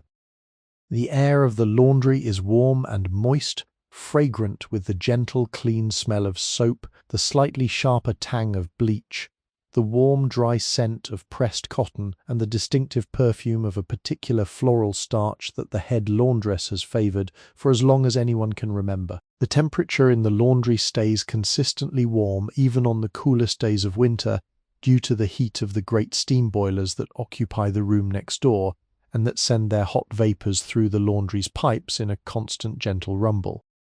Along one entire wall of the laundry stand the great washing machines, 6 of them in total, each one a massive iron drum mounted within a wooden frame, fitted with a handle for the manual loading of linens and a small electric motor for the agitation of the wash. These machines were installed in 1922, and they have been running almost continuously since that day, lovingly maintained by a small mechanic named Mr. Petrillo, who comes in twice a week to oil their bearings and to replace any belts or gaskets that show signs of wear. Each machine can accommodate perhaps 50 pounds of linens per load, and the head laundress, a stout, cheerful woman named Mrs. Beauchamp, plans the daily wash schedule with the precision of a railway timetable, ensuring that no machine ever sits idle and that no load ever waits unnecessarily. The water for these machines comes from a great cistern in the basement, heated by the same steam boilers that warm the room itself, and it arrives in the machines at a temperature carefully calibrated to suit the particular fabrics being washed. Sheets and pillowcases are washed at one temperature, towels at another, table linens at yet a third, and the delicate items such as silk slips and lace curtains are washed by hand in deep porcelain sinks at the far end of the room by 2 specialized laundresses who handle nothing else. Along the wall opposite the washing machine stand the great mangle presses, 3 of them, each one a long rolling apparatus of polished steel rollers heated by internal steam, designed to accept a damp sheet or tablecloth at one end and to deliver it pressed and dry at the other. The mangle is operated by a team of 2 women who feed the linens between the rollers in a precise rhythmic movement, one woman holding the corners to ensure straight passage, the other catching the pressed linen as it emerges and folding it neatly upon a long wooden table. The rollers turn at a steady pace, and the sound of the mangle in operation is one of the most characteristic sounds of the laundry, a rhythmic rumbling whir punctuated by the occasional hiss of escaping steam. The ironing tables are arranged along the southern wall, 6 of them in a row, each one fitted with a thick padded surface covered in heavy white muslin, a small electric outlet for the iron, and a small water-filled spray bottle for the dampening of stubborn wrinkles. At each table works an ironer in a starched white apron, her hair pinned up beneath a kerchief, her sleeves rolled to the elbow, her face slightly flushed from the heat of the iron and the warmth of the room. Each ironer has her particular specialties. One handles only the men's shirts, another only the women's blouses, another only the napkins and small linens, another only the tablecloths and bedsheets that have not been mangled. The irons themselves are heavy black devices of cast iron, electrically heated, and they are used with a particular sweeping motion that the ironers learned in their first weeks of training and have refined over years of daily practice. At the back of the laundry stands the great folding table, perhaps 20 feet long and 8 feet wide, polished to a soft sheen by the constant friction of countless linens being smoothed and folded across its surface. Here the folded sheets are stacked in neat piles, the towels arranged in orderly rows, the napkins built into perfect square stacks, the tablecloths laid flat and folded with great care to avoid the creation of permanent creases. 3 folders work at this table at any given hour, performing their work with the swift expert motions of women who have folded perhaps 1,000,000 pieces of linen in their lives. To the left of the folding table is the marking and counting station, a small desk where a quiet older woman named Mrs. Templeton inspects each finished piece of linen and marks it with a small embroidered tag bearing the room number to which it should be returned. Mrs. Templeton has worked in the laundry for 28 years, and she possesses a remarkable ability to identify precisely which sheet belongs to which room, even when the embroidered tags have faded or come loose, by means of subtle clues that only she can perceive. The particular pattern of wear, the slight variation in the original weave, the faint stain that was treated long ago and that has left a barely visible trace, the small mended tear in the corner. She is a kind of librarian of linens, the keeper of an unwritten catalogue so vast and intricate that no one else in the hotel quite understands how she manages to maintain it. The women who work in this laundry, 16 of them in total, form a kind of small society unto themselves, with their own jokes, their own hierarchies, their own ongoing conversations that thread through the days like the cotton threads being pressed and folded all around them. They take their luncheon together at 12:30 in a small adjoining room set aside for their use, sitting around a long wooden table over plates of food brought down from the staff kitchen. They share news of their families, of their husbands and children and grandchildren, of small triumphs and small troubles. They have known each other for years, in many cases for decades, and they are bound together by the slow accumulating intimacy of shared labour, of the same warm humid room day after day after day. The schedule of the laundry follows an unvarying pattern. Each morning at 6:30, 2 young porters named Marco and Reuben begin to descend the service elevator with great canvas bags of soiled linens collected from the rooms. These bags are weighed upon a great scale near the entrance, sorted into categories, and distributed to the appropriate machines. By 8 in the morning, all of the morning wash is loaded, and the great machines are churning away in unison, the air of the laundry filling with steam and the warm soapy fragrance of clean cotton. By 10, the first loads emerge and are passed to the mangle and ironing stations. By 2 in the afternoon, the early linens are folded, marked, and ready to be returned to the rooms. By 4, the porters are loading them onto rolling carts and ascending in the service elevator to redistribute them to the floors and the housekeeping closets where the maids will find them ready for the evening turn-down service. The laundry continues its work into the early evening, finishing the last loads by perhaps 7, after which the great machines fall silent, the steam pipes cool, the lights are dimmed, and the room is left to rest until the next dawn.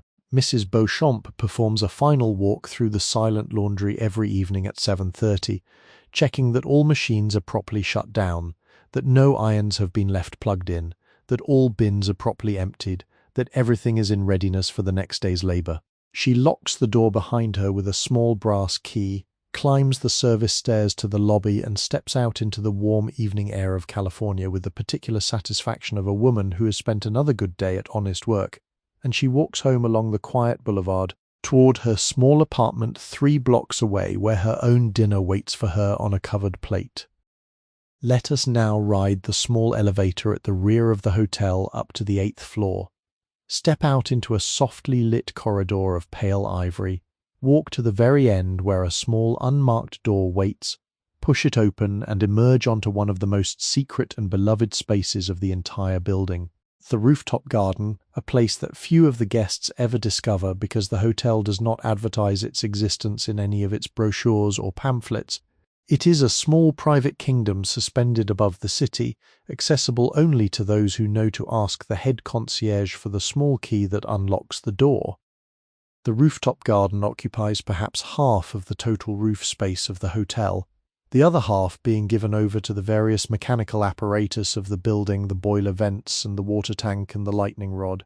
The garden itself is laid out as a small Italianate courtyard with paths of pale terracotta tile, low boxwood hedges trimmed into precise rectangles, and at the very centre a small octagonal fountain of pink marble, in which a slender stream of water rises perhaps 2 feet into the air before falling back upon itself with a soft musical splash. The fountain operates throughout the day and night, its quiet sounds serving as a kind of audible signature for this entire space.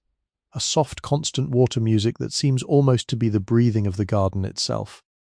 Around the fountain, arranged in a wide circle, stand 4 large terracotta pots, each one containing a small lemon tree perhaps 4 feet tall, their branches heavy with small yellow fruits even in this season, their leaves dark and glossy in the slow afternoon light. These lemon trees were brought to the rooftop in 1921 by a particular guest who fell in love with the garden and who arranged for their delivery as a gift to the hotel, and they have grown patiently in their pots ever since, tended each week by the head gardener and his assistants, fed with rich compost from the hotel kitchens, watered with care, pruned according to the slow rhythms of the Mediterranean year that the gardener carries in his memory from his boyhood in Sicily. Between the lemon trees and the outer edge of the rooftop, there are 4 long beds of perennial flowers, each one a different design, each one tended to a different aesthetic. The eastern bed is a riot of soft pinks and pale purples, full of stocks and lavender and small old-fashioned roses that have been encouraged to climb up small wooden trellises. The southern bed is a more formal arrangement of white and silver, full of dusty miller, snapdragons in pure white, and a thick edging of mound forming a alyssum that releases its delicate honey scent into the warm afternoon air. The western bed is wild and tumbled, a deliberate design of cottage garden chaos full of cosmos and zinnias and bachelor's buttons in every shade from cream to brilliant cobalt blue. The northern bed is the gardener's own particular pride, a careful arrangement of fragrant herbs grown for the hotel kitchens, rosemary in great rounded shrubs, thyme in low silvery mounds, sage in dusky purple-grey clusters, basil in pots that are brought inside each evening when the weather grows cool. Around the perimeter of the rooftop there is a low wall of pale stucco perhaps 3 feet high, topped with a railing of black wrought iron worked into the same patterns of acanthus leaves and curling tendrils that we encountered earlier on the grand staircase. Along this railing at intervals hang small wrought iron lanterns of frosted glass, each one fitted with a small candle that is lit each evening at sunset by the gardener's evening assistant. When all the lanterns are lit and the candles are burning, the rooftop is illuminated in a soft, warm, flickering light that seems to belong more to a Tuscan villa than to a modern American hotel. Scattered throughout the garden in small intimate groupings are the seating arrangements, small wrought iron tables with curving legs and round marble tops, accompanied by chairs of the same wrought iron with cushions of striped canvas in cream and pale terracotta. There are perhaps 6 of these seating areas in total, arranged so that each one feels somewhat private, separated from the others by carefully positioned shrubs or trellises or tall potted plants. Guests seated at any of these tables can feel themselves to be entirely alone in the garden, even when other guests are seated only a short distance away. the careful planning of the space granting each occupant the gift of solitude in the midst of company. The view from the rooftop is one of the great quiet pleasures of the hotel. Looking south, one sees the long sweep of Wilshire Boulevard with its receding rows of palms, the low-slung buildings of the downtown stretching toward the distant glimmer of the Pacific Ocean. Looking east, one sees the sprawl of the city laid out beneath, dotted with the lighted windows of countless homes, threaded with the warm yellow lines of street lamps along the avenues. Looking north, one sees the low dark mass of the Hollywood Hills rising against the sky, with the famous letters of the Hollywoodland sign visible during daylight hours as a small white inscription upon the hillside. Looking west, one sees the distant dark line where the city gives way to the open ocean, and on certain particularly clear evenings, one can even glimpse the shimmer of the water itself far away, catching the last light of the setting sun. It is now the hour of dusk, perhaps 6:30 in the evening of an early summer day, and the sky above the rooftop has begun its slow and ceremonious transformation. The blue of the afternoon has deepened to a richer cerulean. The high cirrus clouds have taken on faint touches of rose and gold along their lower edges. The air, which has been warm all day, has begun to cool slightly, and a small breeze is moving through the lemon trees, setting their leaves to a soft rustling whisper. The fountain at the centre continues its quiet musical splashing, and the small lanterns along the railing have just been lit, their candles flickering in the gentle motion of the air. There are perhaps 4 or 5 guests in the garden at this hour, scattered among the small tables, each lost in their own private experience of the slow blue evening. At one table near the eastern flower bed sits an elderly couple who have been guests of the hotel every summer for the past 9 years, sharing a small bottle of pale rosé wine and a plate of cheese and crackers, speaking only occasionally, mostly content to sit in the long companionable silence of 50 years of marriage. At another table near the herb garden sits a single woman of perhaps 35 years, a writer it appears, with a small leather notebook open before her and a fountain pen in her hand, occasionally writing a few sentences and then setting down the pen to gaze out at the slowly fading horizon. At a third table near the fountain itself sits a younger couple in the soft early stages of romance, their fingers entwined upon the marble tabletop, their conversation a low murmur, their faces leaning toward each other in the soft golden lantern light. The sky deepens further.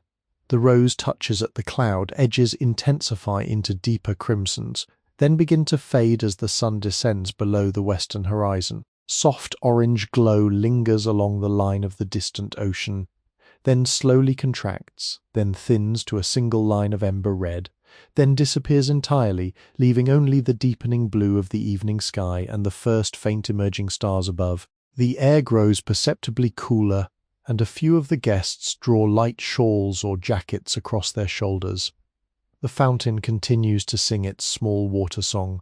The lanterns flicker more brightly against the deepening dusk. The lemon leaves rustle softly, releasing their faint, clean fragrance into the air, and the city below the rooftop begins to glow with its multitude of lighted windows, a vast, slow constellation of human lives, all of them visible from this small private garden suspended at the very edge of the sky. Let us now descend once more into the body of the hotel and follow a particular small corridor that branches off from the mezzanine, a corridor that ends at a pair of double doors of dark walnut, fitted with handles of curved brass and panels of frosted glass etched with the words Library Lounge in a graceful italic script. Push these doors open softly, and step into one of the most beloved rooms in the entire building, a room that exists for no purpose other than the slow patient pleasure of reading, sitting and watching the hours pass through tall windows, with no obligation to do anything else at all. The library lounge occupies a long rectangular room perhaps 30 feet in length and 20 feet wide, with windows along its entire eastern wall that overlook the courtyard fountain below. The floor is carpeted wall to wall in a deep forest green, woven with a small repeating pattern of golden oak leaves, and the carpet is so thick and soft that one's footsteps make absolutely no sound upon it.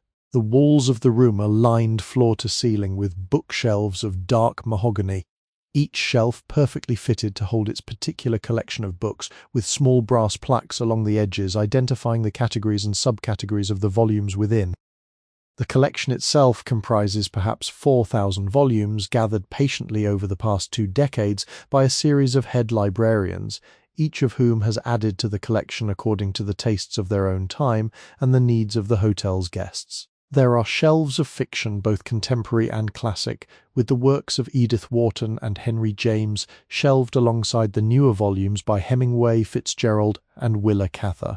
There are shelves of poetry, beautiful old editions of Tennyson and Browning standing beside slimmer volumes by the modern poets, T.S. Eliot and Robert Frost and Edna St. Vincent Millay.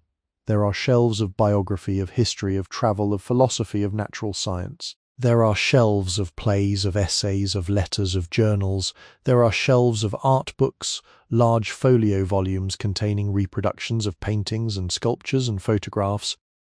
The current head librarian is a man of perhaps 60 years named Mr. Kingsley, a former professor of literature at a small college in New England who came west for the climate after a long illness and who took this position at the hotel some 7 years ago. He sits at a small desk in the corner of the room, a desk of dark walnut piled high with books, papers, index cards, and the various instruments of his trade. He is dressed always in a tweed jacket of soft heathered brown, a knitted vest of dark wine red, a white shirt with a soft collar, and a bow tie of his own personal selection, which he varies daily according to some private system that he has never revealed. Upon his nose perch a pair of wire-rimmed reading glasses, and his hair is silver grey, slightly dishevelled in a manner that suggests an absent-minded but kindly disposition.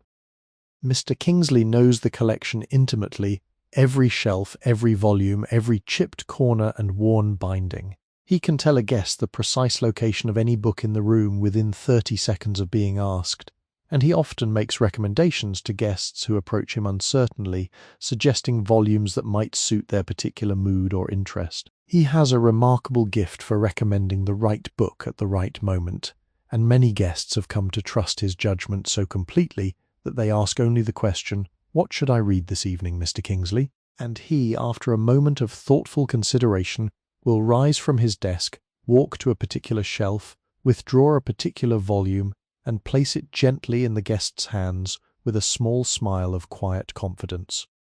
The furniture of the library lounge is arranged for the maximum comfort of long, slow reading. There are 4 deep wing-back armchairs upholstered in soft brown leather that has been broken in over many years to a state of profound cushioned softness. There are 2 long sofas of forest green velvet, deep enough that one can curl one's feet up beneath one and remain comfortably for hours. There are several small ottomans for the resting of feet, several small side tables for the holding of teacups and stacks of books, and several reading lamps of brass with shades of green glass that cast a warm golden light upon any open page below. Near the windows stands a single round table of dark mahogany, fitted with 8 wooden chairs upholstered in green leather, intended for those guests who prefer to read or write at an upright surface rather than reclining in an armchair. Upon this table at all hours sits a small brass bowl filled with fresh fruit, a porcelain pot of tea kept warm beneath a quilted cosy of deep green wool, and an arrangement of pencils and notepads for the use of any guest who might wish to make a note or jot down a thought. Above one of the bookshelves on the wall opposite the windows hangs an enormous painting in a heavy gilt frame, a landscape depicting a quiet meadow at the edge of a forest in some northern country, perhaps Vermont or Scotland, with a single deer standing in the foreground, gazing at the viewer with an expression of soft, alert curiosity. The painting is signed in the lower right corner with a name now illegible, and it is said to have been donated to the hotel in 1916 by a wealthy guest who had grown to love this particular room during his many stays.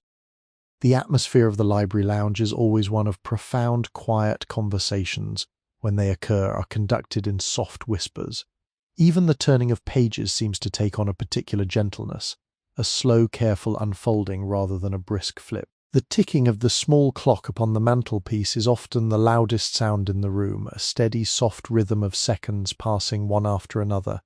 Outside the windows, the courtyard fountain provides a constant low water music, Occasionally, in the distance, one can hear the soft notes of a piano being played somewhere else in the hotel, drifting through the walls in muffled fragments.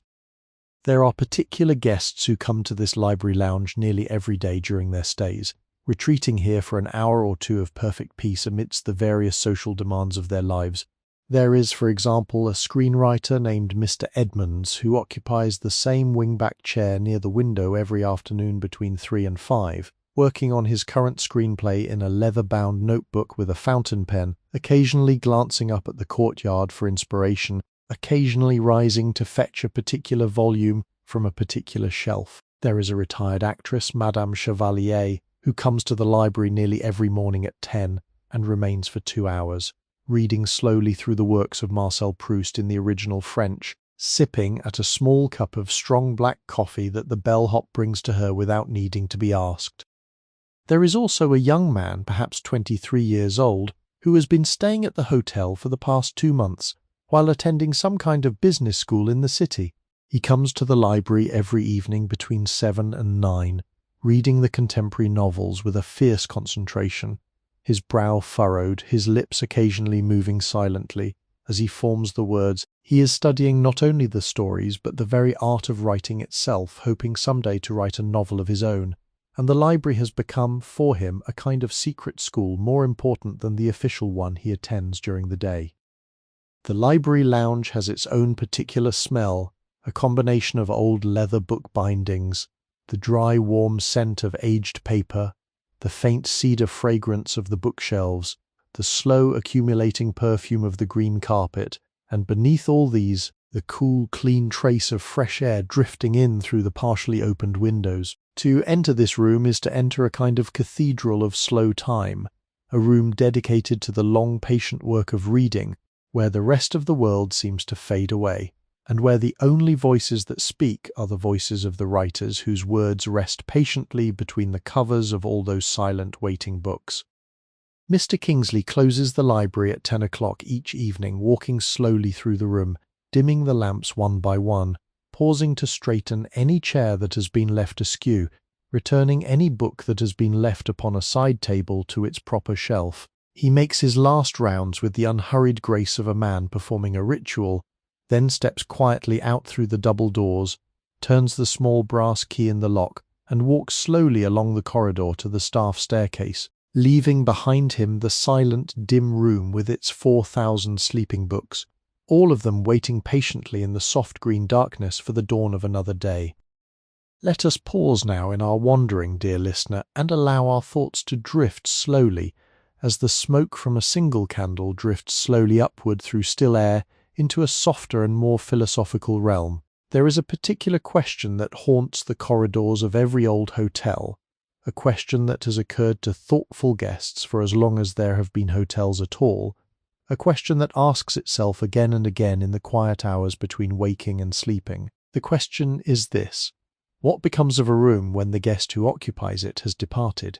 What does the room remember? What does the room hold? It is a strange and gentle truth that rooms accumulate the lives that pass through them, the way old gardens accumulate the seeds of every plant that has ever grown within them. A guest stays for 3 nights, perhaps a week, perhaps 2 weeks, and during that time the room receives them entirely. It receives the way they arrange their books upon the bedside table, the particular fold of their dressing gown across the chair, the half-finished letter abandoned upon the writing desk, the trace of their perfume in the air, the precise hollow their head makes in the pillow, the fingerprints they leave upon the door handle. And then they depart. The maid arrives, the linens are stripped away, the room is cleaned, the surfaces are polished, the carpet is brushed, the windows are aired, and by the time the next guest arrives, the room appears entirely fresh, entirely new, untouched by any history at all. And yet, those who have lived long in old hotels know that this freshness is a kind of beautiful illusion, that the room is not really new, that the room remembers in some quiet, inscrutable way every guest who has ever slept within its walls. The wallpaper has absorbed countless conversations, countless laughter, countless tears. The wooden floor has been pressed by countless footsteps, the impressions overlapping until no individual footstep can be detected, and yet the cumulative weight of all those footsteps has worn small, subtle paths through the wood. paths that mark where guests have most often walked, between the bed and the bathroom, between the bed and the writing desk, between the writing desk and the window. The very air of the room carries within it the slow accumulating breath of every person who has ever drawn breath within those four walls. A room in an old hotel is therefore a kind of vast, slow archive, a memory palace not of facts and dates but of moments. The room remembers the woman who wept silently in the chair by the window in 1908 after receiving a letter informing her of her husband's death at sea.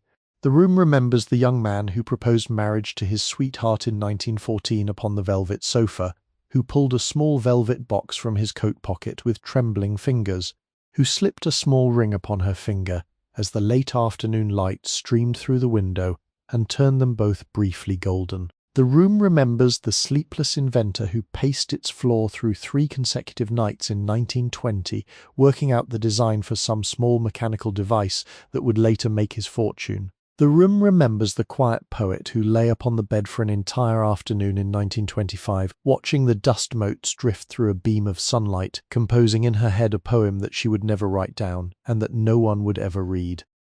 These memories are not visible, they are not audible, they cannot be photographed or described, and yet they are present in some quiet manner that defies our usual categories of experience. They are like the faint trace of perfume that lingers in a closed wardrobe long after the dress that wore the perfume has been taken out and folded away. They are like the warmth of a chair that has just been vacated by a beloved friend. They are like the soft impression in a pillow that one knows came from a head now departed. They exist, but they exist beneath the threshold of our usual perception, and only certain kinds of attentive, sensitive guests can sense them at all. There are people, certain rare individuals, who walk into a room and immediately sense its history without needing to be told anything about it.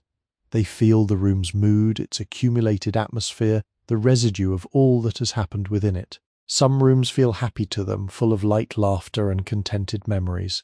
Some rooms feel melancholy, heavy with the weight of sad partings or quiet griefs.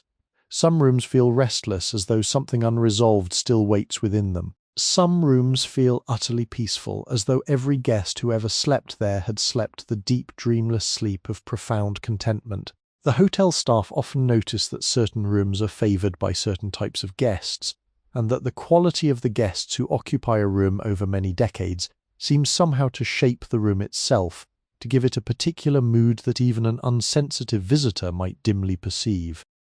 Consider now, dear listener, how many rooms there are within this single hotel, and how many lives have passed through each one across the long decades since its founding. There are perhaps 240 guest rooms in this building, and over the course of 40 years of operation, each room has been occupied by perhaps 3,000 different guests, each guest staying an average of perhaps 4 nights. That is to say, each room has cradled in its quiet bed approximately 12,000 nights of human sleep. It has heard 12,000 nights of breathing, of murmured words, of quiet weeping, of low laughter, of soft snoring, of the small rustling sounds of bodies turning beneath the sheets. It has witnessed 12,000 sunrises, 12,000 sunsets, 12,000 mornings of waking, and 12,000 evenings of falling asleep. And the building itself, considered as a whole, has accommodated something on the order of 700,000 guest nights across its history, a number so vast that it begins to lose meaning, to become a kind of abstract immensity. Each of those 700,000 nights was experienced by an actual person, a person with their own history, their own loves and losses, their own particular reasons for being in this particular hotel on this particular night. They came from every part of the country and from every corner of the world.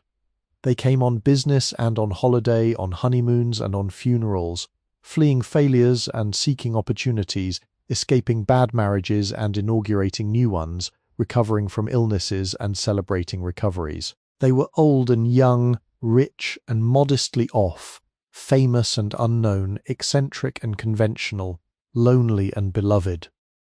And the hotel, in its great patient way, received them all without judgment, sheltered them all without preference, fed them all from the same kitchens, washed their linens in the same machines, lit the same lamps in their windows when night fell upon the city. The hotel did not distinguish between the famous actress and the obscure travelling salesman, between the wealthy heir and the modest schoolteacher saving for a dream vacation. To the hotel, they were all simply guests, all simply human beings deserving of warmth and rest, all simply lives passing through its halls for a brief season before continuing on to whatever destinations awaited them beyond its doors.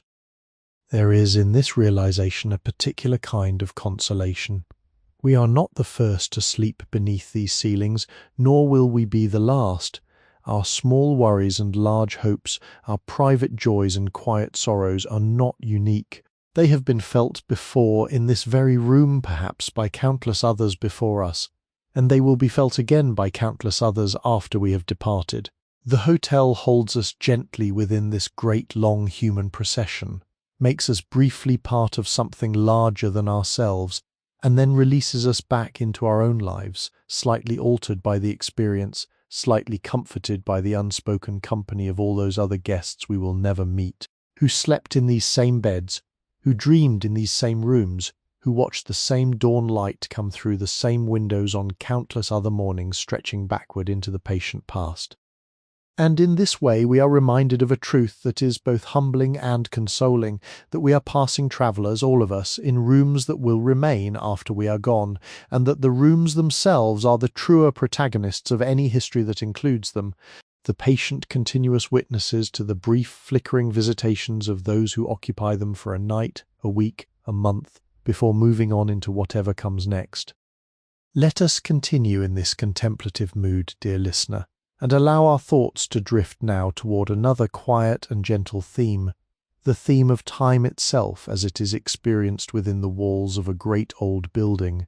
There is a particular quality of time that exists only in such places, a quality that one cannot find in newer buildings, that one cannot find in the open city streets, that one cannot find in homes one has lived in for many years. The time of an old hotel is a different kind of time altogether, slower and richer and more layered, like a deep pool of water in which many things float at many different depths, all of them simultaneously visible if one looks long enough and patiently enough.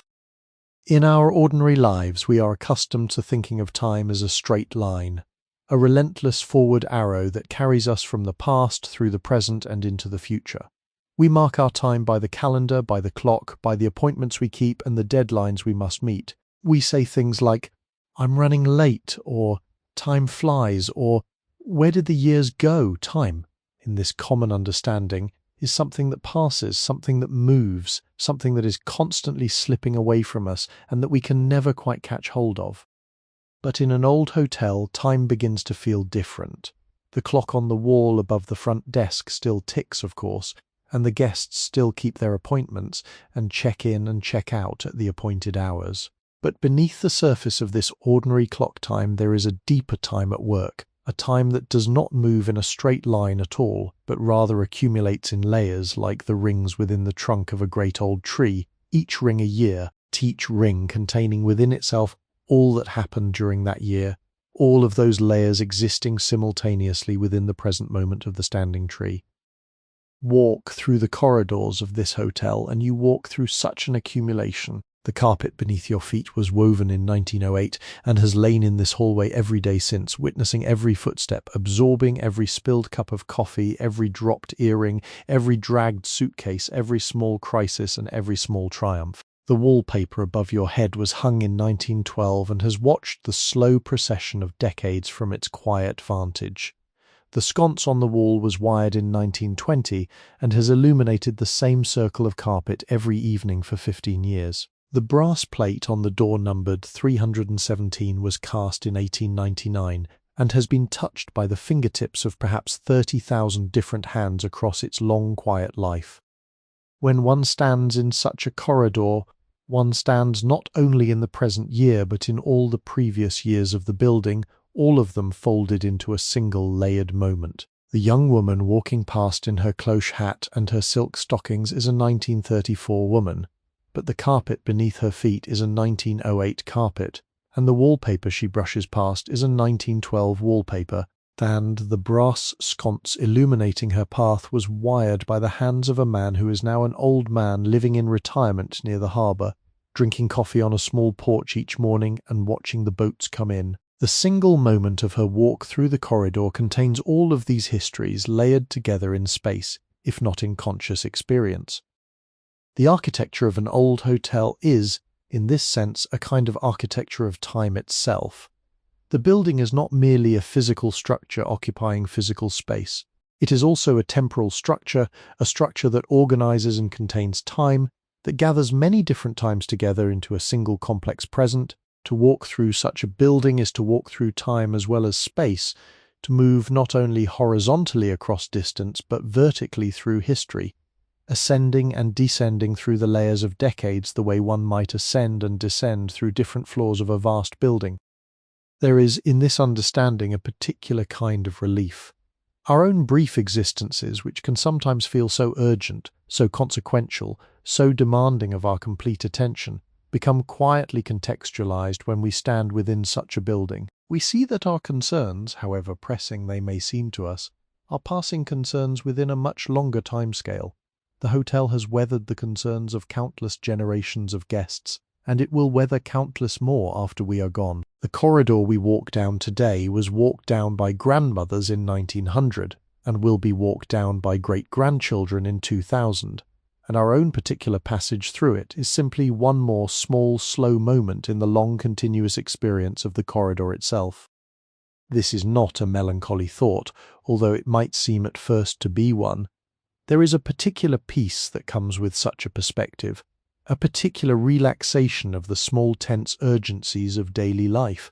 The hotel teaches us, simply by existing, that everything is going to be all right, that the world has been here before and will be here again, that our individual struggles are part of a much larger pattern that has been unfolding for a very long time and that will continue to unfold long after our small chapter is closed. The hotel does not say this in words, of course. The hotel says nothing at all, but it demonstrates the truth of it simply by being what it is, by continuing to exist year after year, by absorbing the changes of fashion and history and yet remaining fundamentally itself, be gathering the brief lives of its guests into its long patient life and letting them go again with the same patient grace. Consider, dear listener, the slow life of any single object within this building.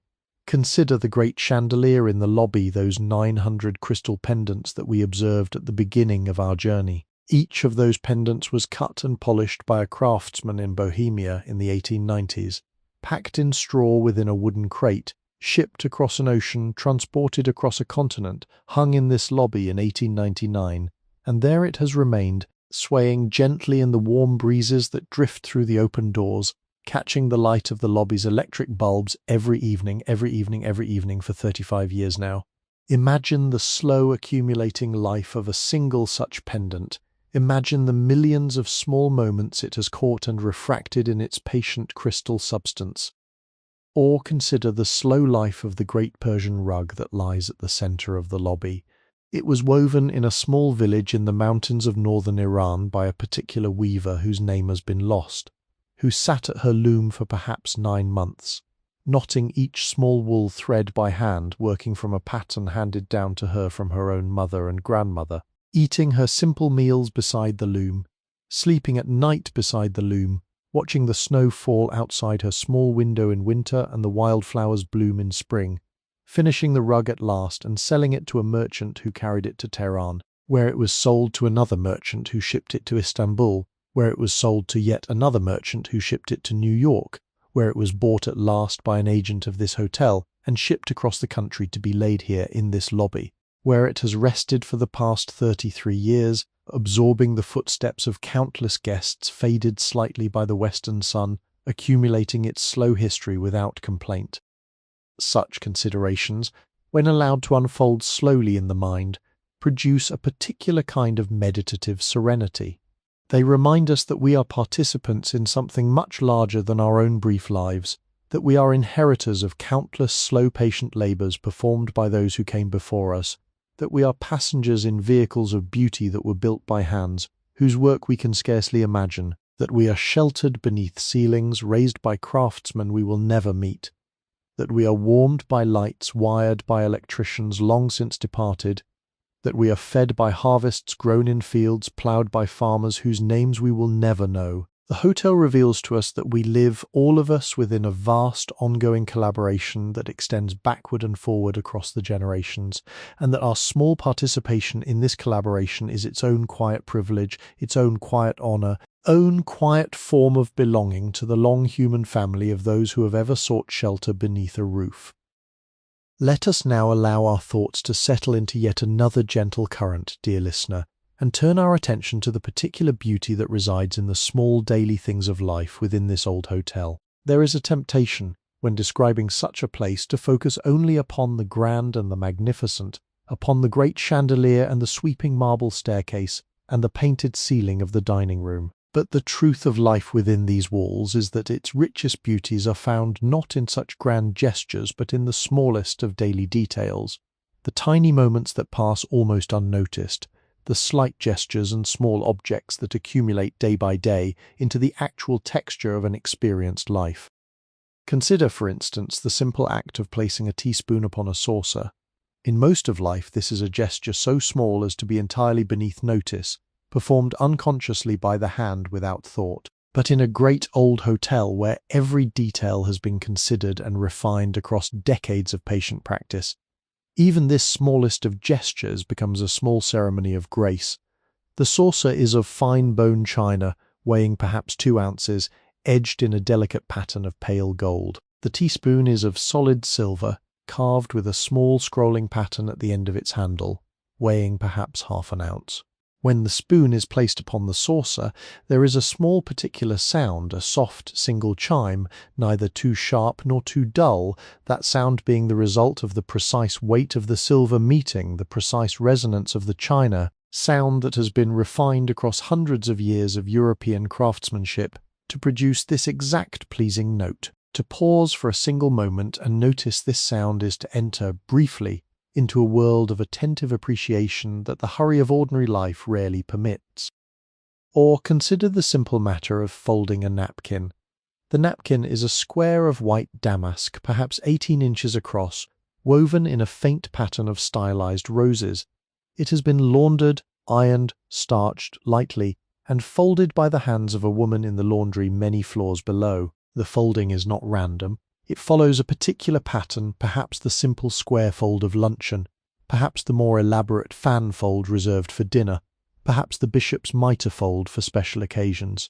Each fold carries within it the small history of countless napkins folded the same way before, by generations of dining room staff in accordance with traditions passed down from the great hotels of Europe to the great hotels of America. When the napkin is unfolded by the diner, it falls open with a particular soft rustle, releases its faint, clean scent of starch and lavender, and settles upon the lap as a small white flag of welcome and care.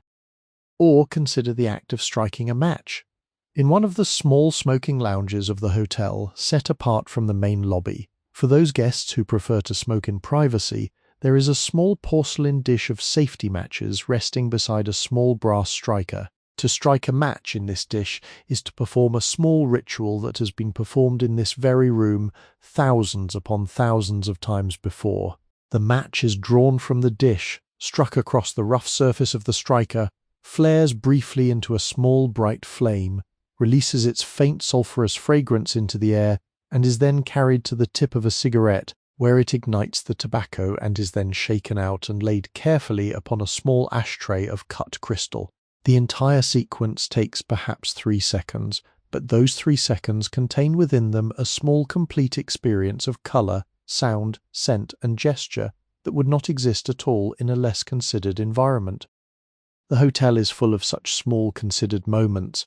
Consider the slight bow that the doorman gives to each arriving guest, a bow so gentle that it is hardly more than a small inclination of the head, but a gesture that carries within it the entire tradition of welcome that the hotel has cultivated across its decades of operation. Consider the soft click of the bellhop's heels when he stands at attention before delivering a tray. Consider the precise angle at which the maître d'hôtel inclines his head when he listens to a guest's request, an angle calibrated to convey both attentiveness and respectful distance. Consider the way the housekeeper folds the corner of a guest's bedsheet into a perfect triangle when she performs the evening turn-down service, leaving a small chocolate wrapped in foil upon the pillow. Each of these small gestures, is a kind of small artwork refined across years of practice, performed without ostentation, intended to be noticed only at the level of subliminal effect rather than at the level of conscious admiration. The total effect of all of these small artworks performed throughout the day across the many hundreds of small interactions that occur within the hotel is the creation of an atmosphere of profound and almost imperceptible care, an atmosphere in which the guest feels, without quite being able to articulate why, that they are being looked after with a thoroughness and a kindness that they do not encounter in the ordinary world outside.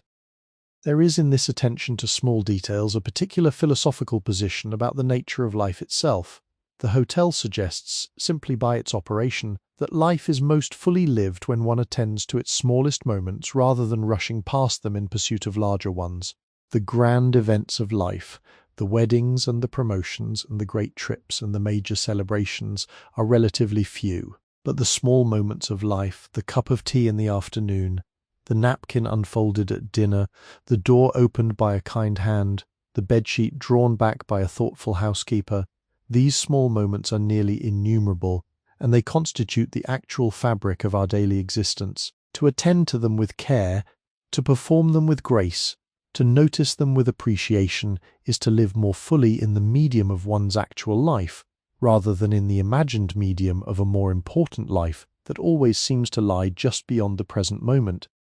The guests who come to this hotel, particularly those who return again and again over the years, come not only for the grand pleasures of the place, but for this quieter pleasure of being immersed in such an atmosphere of considered care. They come because the experience teaches them, gently and without instruction, how to attend more fully to their own lives.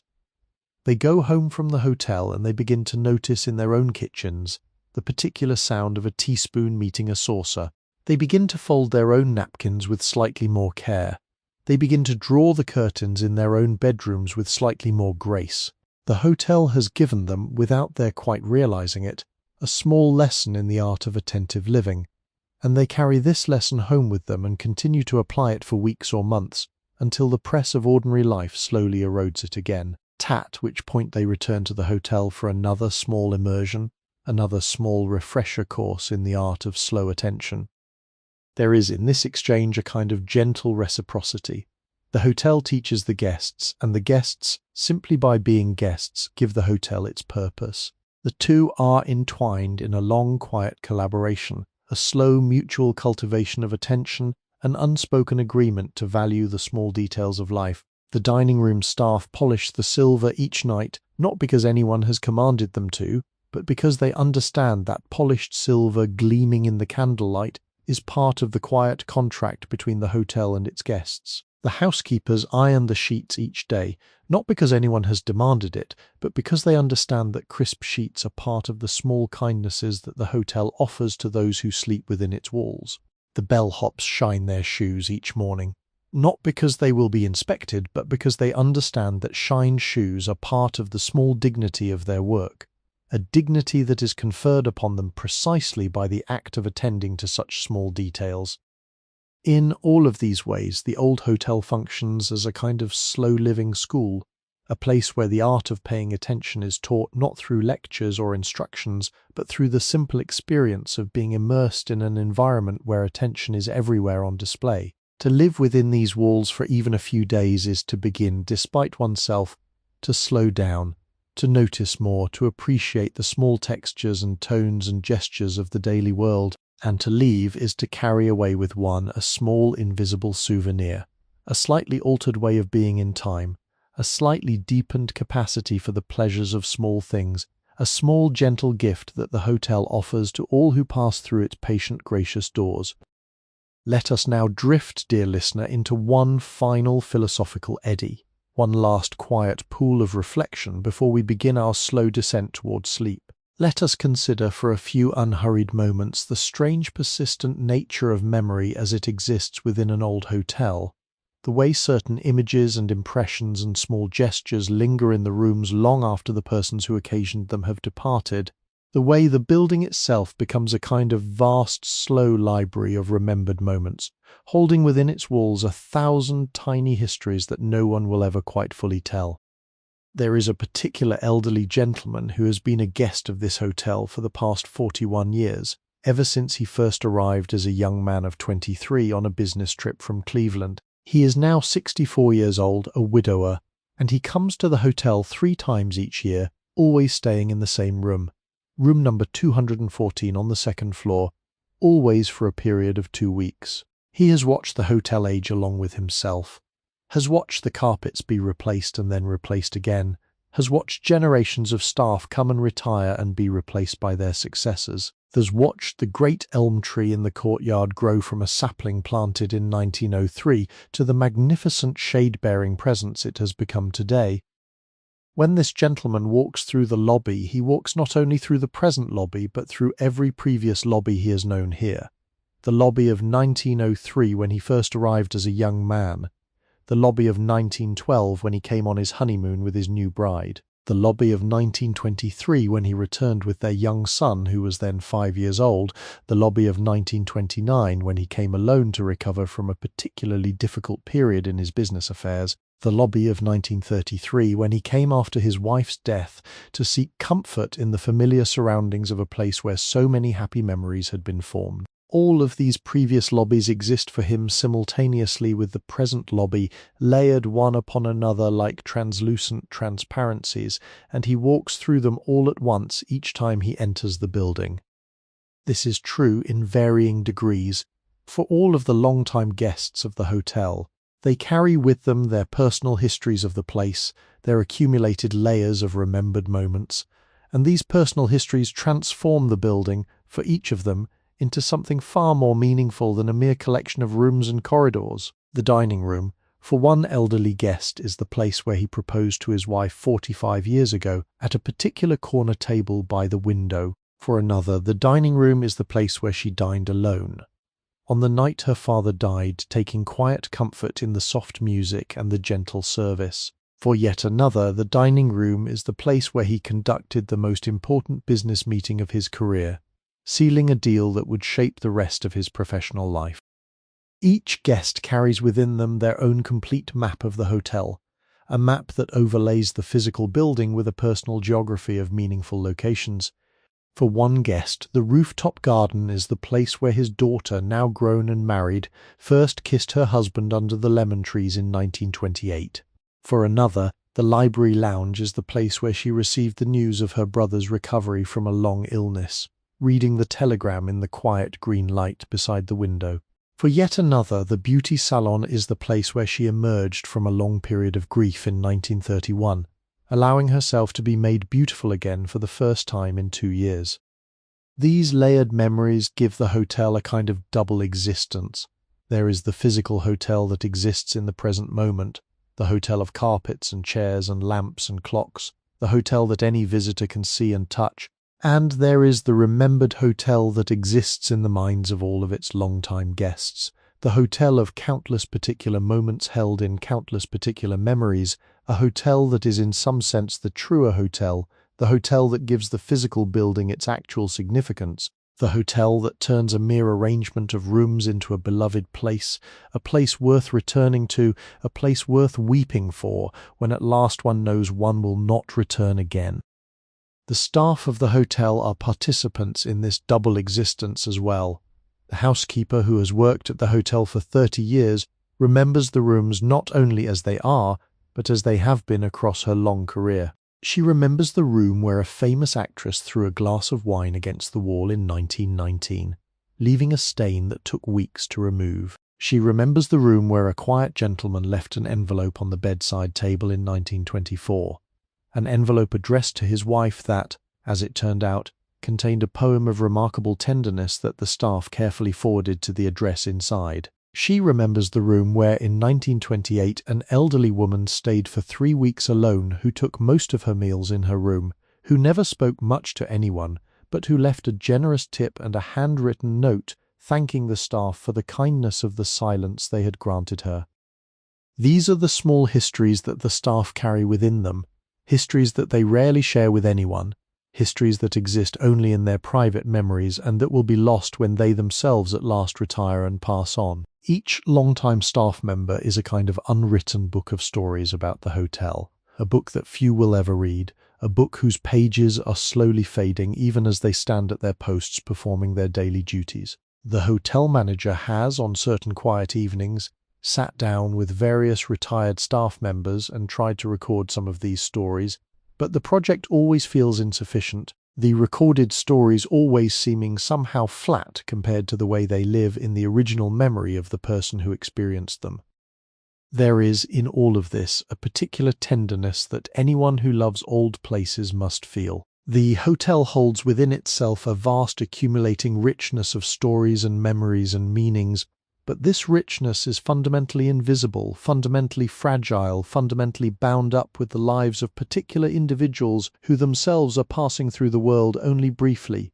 When the elderly gentleman who has come for 41 years at last passes away, his particular remembered hotel will pass away with him. When the housekeeper who has worked here for 30 years at last retires and grows old and dies, her particular collection of remembered rooms and stories will pass away with her.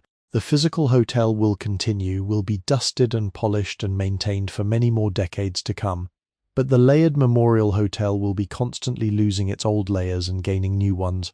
Endless, slow turnover of remembering and forgetting, that is the very nature of all places that have been long inhabited by human beings.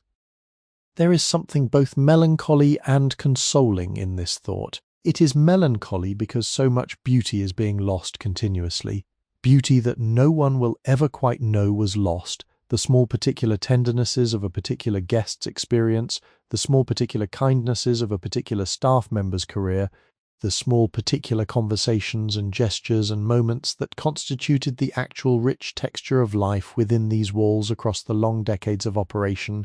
But it is also consoling because while these particulars are lost, the general atmosphere they have created persists in the building itself, transferred somehow into the very walls and floors and furnishings, accumulating into that quality of warm gentleness that even a first-time visitor immediately senses upon stepping through the front doors. The new guest, the visitor of just one night, walks into a building that has been steeped in 70 years of accumulated human warmth, and the warmth touches them without their quite knowing why. They feel, sitting in the lobby with their cup of evening tea, that they are in a place where good things have happened, where kind people have stayed, where the slow patient work of making people comfortable has been performed countless thousands of times, and this feeling, this gentle warmth, perhaps the truest legacy of all of those particular forgotten moments. Each individual memory has faded, but their cumulative effect has soaked into the building itself, and the building now offers this accumulated warmth to every new visitor, like an old grandmother offering a fresh-baked piece of bread to a child she has never met before. In this way, the hotel functions as a kind of vast memorial, not to any particular person or event, but to the simple ongoing fact of human kindness, as it has been expressed in countless small moments across the long decades. To stay in such a hotel, even briefly, is to participate in this great long memorial, to be momentarily warmed by a heat that was generated by countless small fires lit in countless small moments, by countless people now departed. We are warmed by their lingering kindness, although we cannot name them. We rest in the comfort they help to create, although we will never thank them. And in our own small way, simply by being present, by enjoying the place, by leaving with our souls slightly softened, we add another small contribution to the slow accumulating warmth that will be passed on to all those who come after us.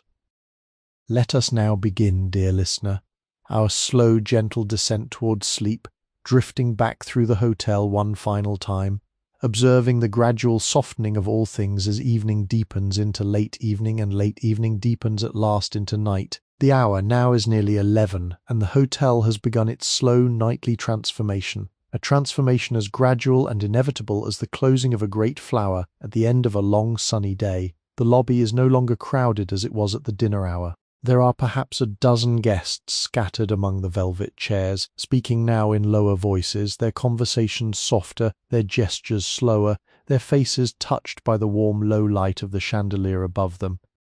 The chandelier itself has been dimmed for the evening, its hundreds of small bulbs glowing now at perhaps half their afternoon intensity, casting a softer, gentler light across the pink marble floor, a light the colour of warm honey, light that seems to slow the very movement of those who walk beneath it. The crystal pendants still chime ever so faintly when the air moves through the lobby.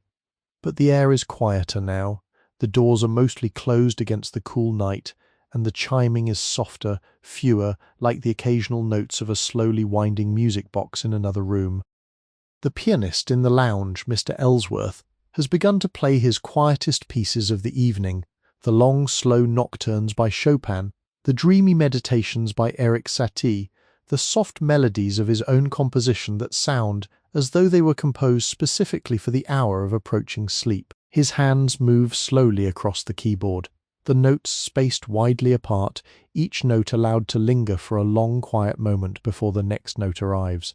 The music itself taking on the quality of a slow, soft breathing in and out, to long, unhurried rhythms that match the breathing of the listener. In the dining room, the last diners have nearly finished their meals.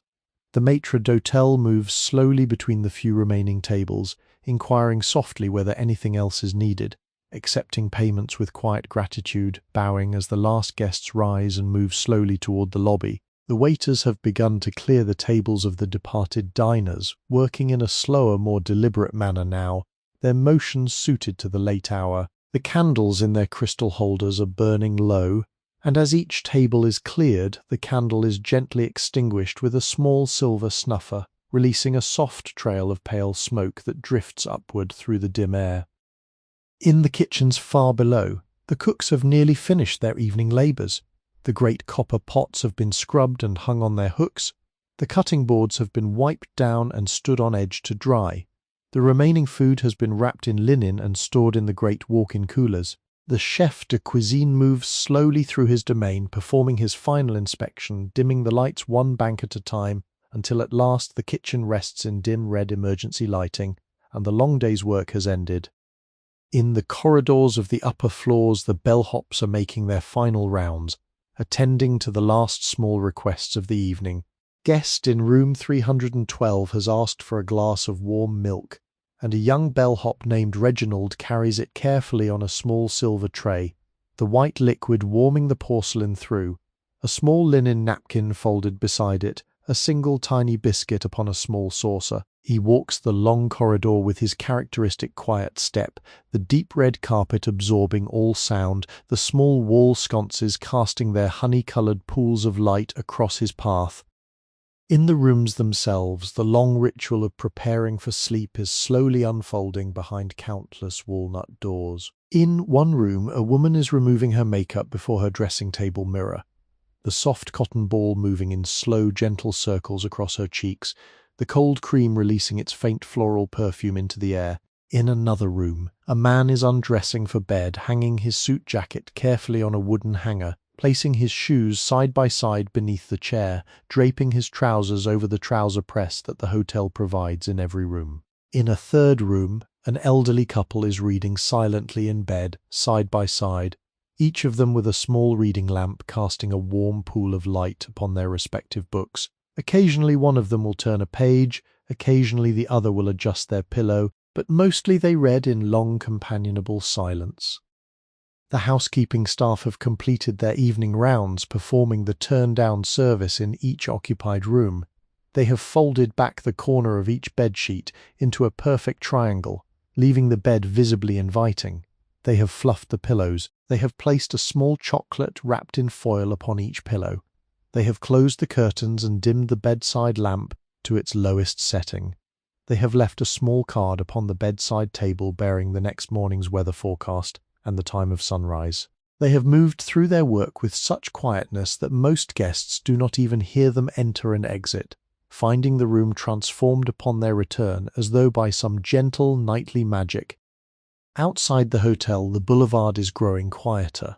The automobiles that crowded the street during the dinner hour have largely dispersed, returning their occupants to homes scattered across the warm Los Angeles night. The palm trees lining the boulevard rustle softly in the cool evening breeze that has begun to drift down from the canyons. The street lamps along the avenue cast their warm yellow circles upon the pavement, and within these circles occasionally a single late pedestrian walks slowly past, Perhaps a man returning home from a long evening at the cinema.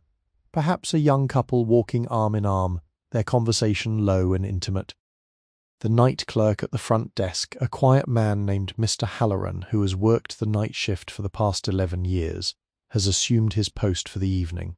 He sits behind the polished mahogany counter with a small green-shaded lamp, casting a circle of light upon his workspace, a small leather book open before him in which he records the events of each night, a fountain pen in his hand, his pale blue eyes reading slowly through the messages and instructions left for him by the day staff. He is a man of remarkable calmness, well suited to the strange quiet hours of his work, and his presence at the front desk during the long night feels less like a duty being performed than like a kind of quiet caretaking, a vigil kept on behalf of all the sleeping guests in the rooms above him.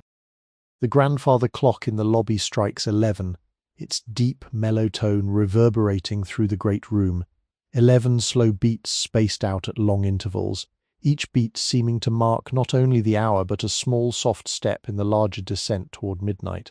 Mr. Halloran looks up briefly as the clock strikes, then returns his attention to his work. The few remaining guests in the lobby exchange soft good evenings and rise from their chairs, gathering their books and their bags and their cardigans, moving slowly toward the elevator that will carry them up to their rooms.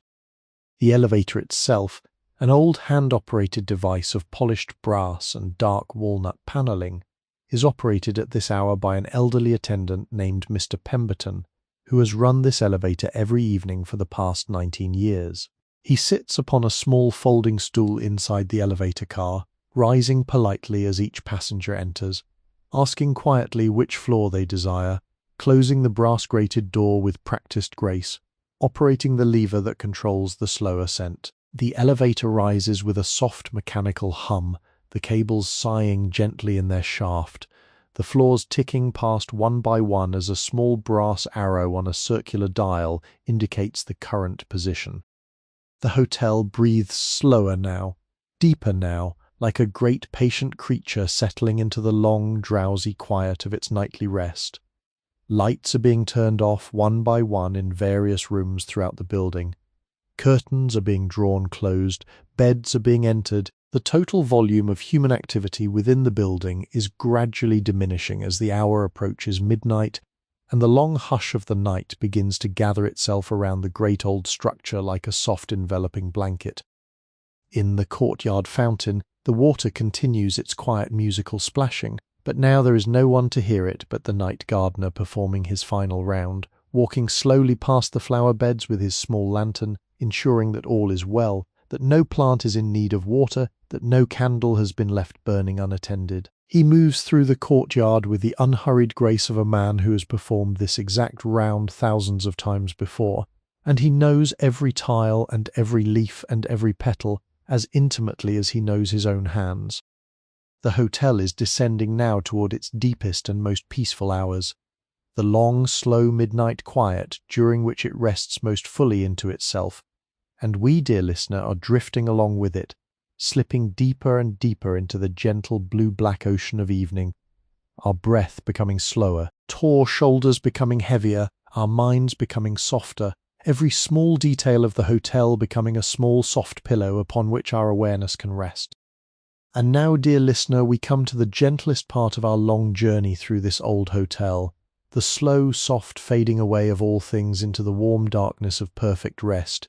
Allow your breathing to slow further, allow your body to grow heavier, allow the warm glow of the hotel to become the warm glow of your own resting mind, and let yourself drift into the quiet places where sleep is gently waiting. The chandelier in the lobby has been dimmed almost to nothing now, its many crystal pendants glowing only with a soft amber afterlight, like the embers of a long-burned fire. The pink marble floor beneath the chandelier rests in a pool of quiet shadow. The velvet armchairs sit empty, holding only the soft impressions of the guests who occupied them earlier in the evening. The Persian rug at the centre of the floor lies undisturbed, its pomegranates and peacocks and curling vines resting in the dim half-light, its threads relaxing into the slow, patient stillness of midnight. Outside the great arched windows, the boulevard has fallen entirely quiet. The palm trees stand motionless in the cool night air, their fronds draped softly downward. The street lamps cast their warm yellow circles upon the empty pavement, illuminating only the occasional drift of fallen palm fronds and the slow, soft passage of a single cat moving silently along the curb. The sky above the city has deepened into a velvet black, scattered with countless small stars, each star a tiny patient point of distant light. In the rooms of the hotel, the guests are drifting into sleep, one by one, in their countless private chambers. In room 104, a woman has just finished a long letter to her sister in Boston and has set down her fountain pen, her hand growing heavy, her eyelids growing heavy, the lamp beside her bed dimmed to its softest setting. She lays back against her pillows, draws the duvet up to her chin, and feels the slow, warm tide of sleep beginning to rise within her chest. In room 227, an elderly gentleman has just finished reading the final chapter of a novel he has been working through for the past 3 nights, and he closes the book with a small, satisfied sigh, lays it gently upon his bedside table, removes his reading glasses, and turns out the lamp. The room falls into soft darkness, illuminated only by the faintest trace of moonlight slipping through the gap between the velvet curtains, and he sinks slowly into his pillow, breathing deeply, beginning to drift toward the long, peaceful sleep of an old man at the end of a contented day. In room 315, a young woman is just turning over for the final time before sleep, settling herself into her favorite sleeping position, her head nestled against a pillow that smells faintly of starch and lavender, her body relaxing into the soft mattress beneath her, the breathing slowing, her thoughts softening, her mind beginning to release its hold upon the day and surrender itself to the warm ocean of dream. The corridor outside her door is silent now. The deep red carpet absorbs all sound. The brass sconces have been dimmed to their lowest setting. The walnut doors stand quietly along the corridor, each one a soft shield protecting the sleep of the guest within.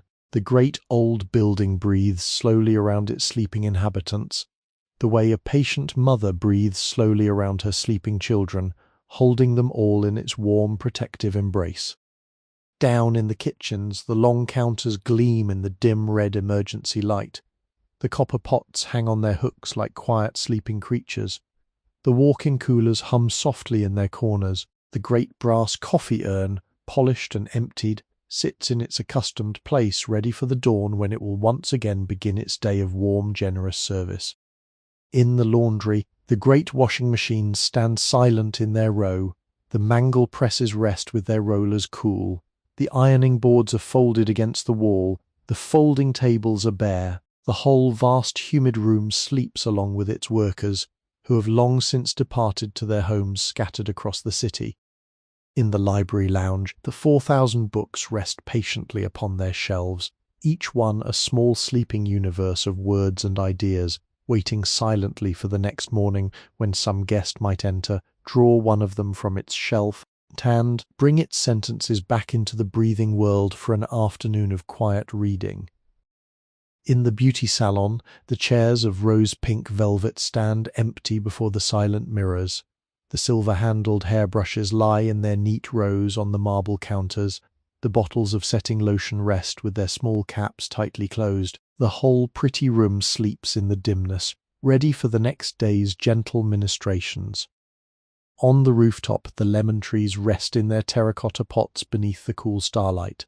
The fountain at the center of the garden continues its soft, quiet song, water rising and falling, in the long, peaceful rhythm that has continued unbroken every day and every night for 30 years. The lanterns along the railing have burned down to small, soft glows, soon to be extinguished entirely by the night gardener as he completes his final round. And inside the great old building, the air moves slowly through the corridors, drifting from the open windows of the courtyard, up through the staircases and along the hallways, carrying with it the cool, clean scent of the sleeping garden, the faint fragrance of the jasmine vines along the courtyard walls, the soft trace of the lemon leaves on the rooftop. This air settles gently around all the sleeping guests, gathers around their pillows, mingles with their slow, soft breathing, becomes a part of their dreams. Drift now, dear listener, Drift into the warm, slow softness of this old hotel. Let your body settle deeper into your bed. Let your shoulders relax. Let your jaw soften. Let your hands rest open and easy. Let your breathing become slower and deeper, in long, peaceful waves that match the slow, peaceful breathing of the great old building itself. There is nothing you must do. There is nowhere you must be. There is no thought you must complete. There is only the soft, warm darkness all around you, the gentle hum of the building, the distant trickle of the fountain, the soft chime of the chandelier crystals in the slowly stirring air, the patient ticking of the grandfather clock in the lobby below, the quiet breathing of 240 rooms full of sleeping guests, all of them drifting together into the warm shared ocean of midnight. The hotel holds you now. The hotel holds all of us now. Every guest, every staff member, every visitor who has ever passed through these doors and who will ever pass through them. We are all gathered together in the warm, slow embrace of this patient old building. All of us safe, all of us sheltered, all of us breathing in the same warm, cream-scented air. All of us carried along by the same long, slow, patient pulse of its enduring kindness. The lobby is dark now, the corridors are dark, the dining room is dark, the library is dark, the beauty salon is dark, the kitchens are dark, the laundry is dark, the rooftop is dark. Only the faint glow of the night clerk's small green lamp in the lobby remains, and even this soft circle of light feels less like an interruption of the darkness than like a small friendly star within it, a small kind eye keeping its patient watch over all the sleeping rooms above. Drift, dear listener, drift further, drift deeper. The hotel grows softer around you, more like a memory than a place, more like a feeling than a memory. The walls grow soft, the floors grow soft, the chandelier dissolves into a warm cloud of distant light. The corridors stretch into long, gentle ribbons of dim red carpet drifting away into the velvet darkness. The whole great building becomes a kind of warm, slow breath, a slow, soft hum, a quiet golden glow at the very edge of awareness. You are safe, you are warm, you are held. The hotel is breathing slowly around you. The night is breathing slowly around the hotel. The city is breathing slowly around the night. The world is breathing slowly around the city. And you are drifting, slipping softer and softer into the warm, slow ocean of perfect rest, where nothing more is required of you, where every burden is allowed to dissolve, where every thought is allowed to fade, where every cell of your body is given full permission to rest, to release, to surrender itself to the deep, peaceful sleep that has been waiting for you all evening. Like a warm bed turned down by gentle hands, like a single rose laid quietly upon a pillow, like a soft, kind voice whispering gently, that you may now sleep, that you may now sleep, that you may now sleep. Good night, dear listener. Good night to the chandelier, good night to the velvet chairs, good night to the long red corridors, good night to the walnut doors, good night to the polished silver, good night to the lemon trees on the rooftop, good night to the fountain in the courtyard. Good night to the 4,000 sleeping books, good night to the great patient old hotel, and good night to you, drifting now into the warm, long, slow, peaceful sleep that you so richly deserve. Sleep well, sleep deep, sleep long. The hotel holds you, the night holds you. All is well, and all is well, and all manner of things shall be well. Good night. Welcome to Sleepy History with Henry. Here, we harness AI to breathe new life into authentic historical records, creating an immersive auditory experience. This entire production is AI-assisted, crafted solely for relaxation and sleep support. TAND is not a substitute for professional medical advice. Please do not listen while driving or operating machinery. Now, let Henry and AI guide you on a peaceful journey through the past.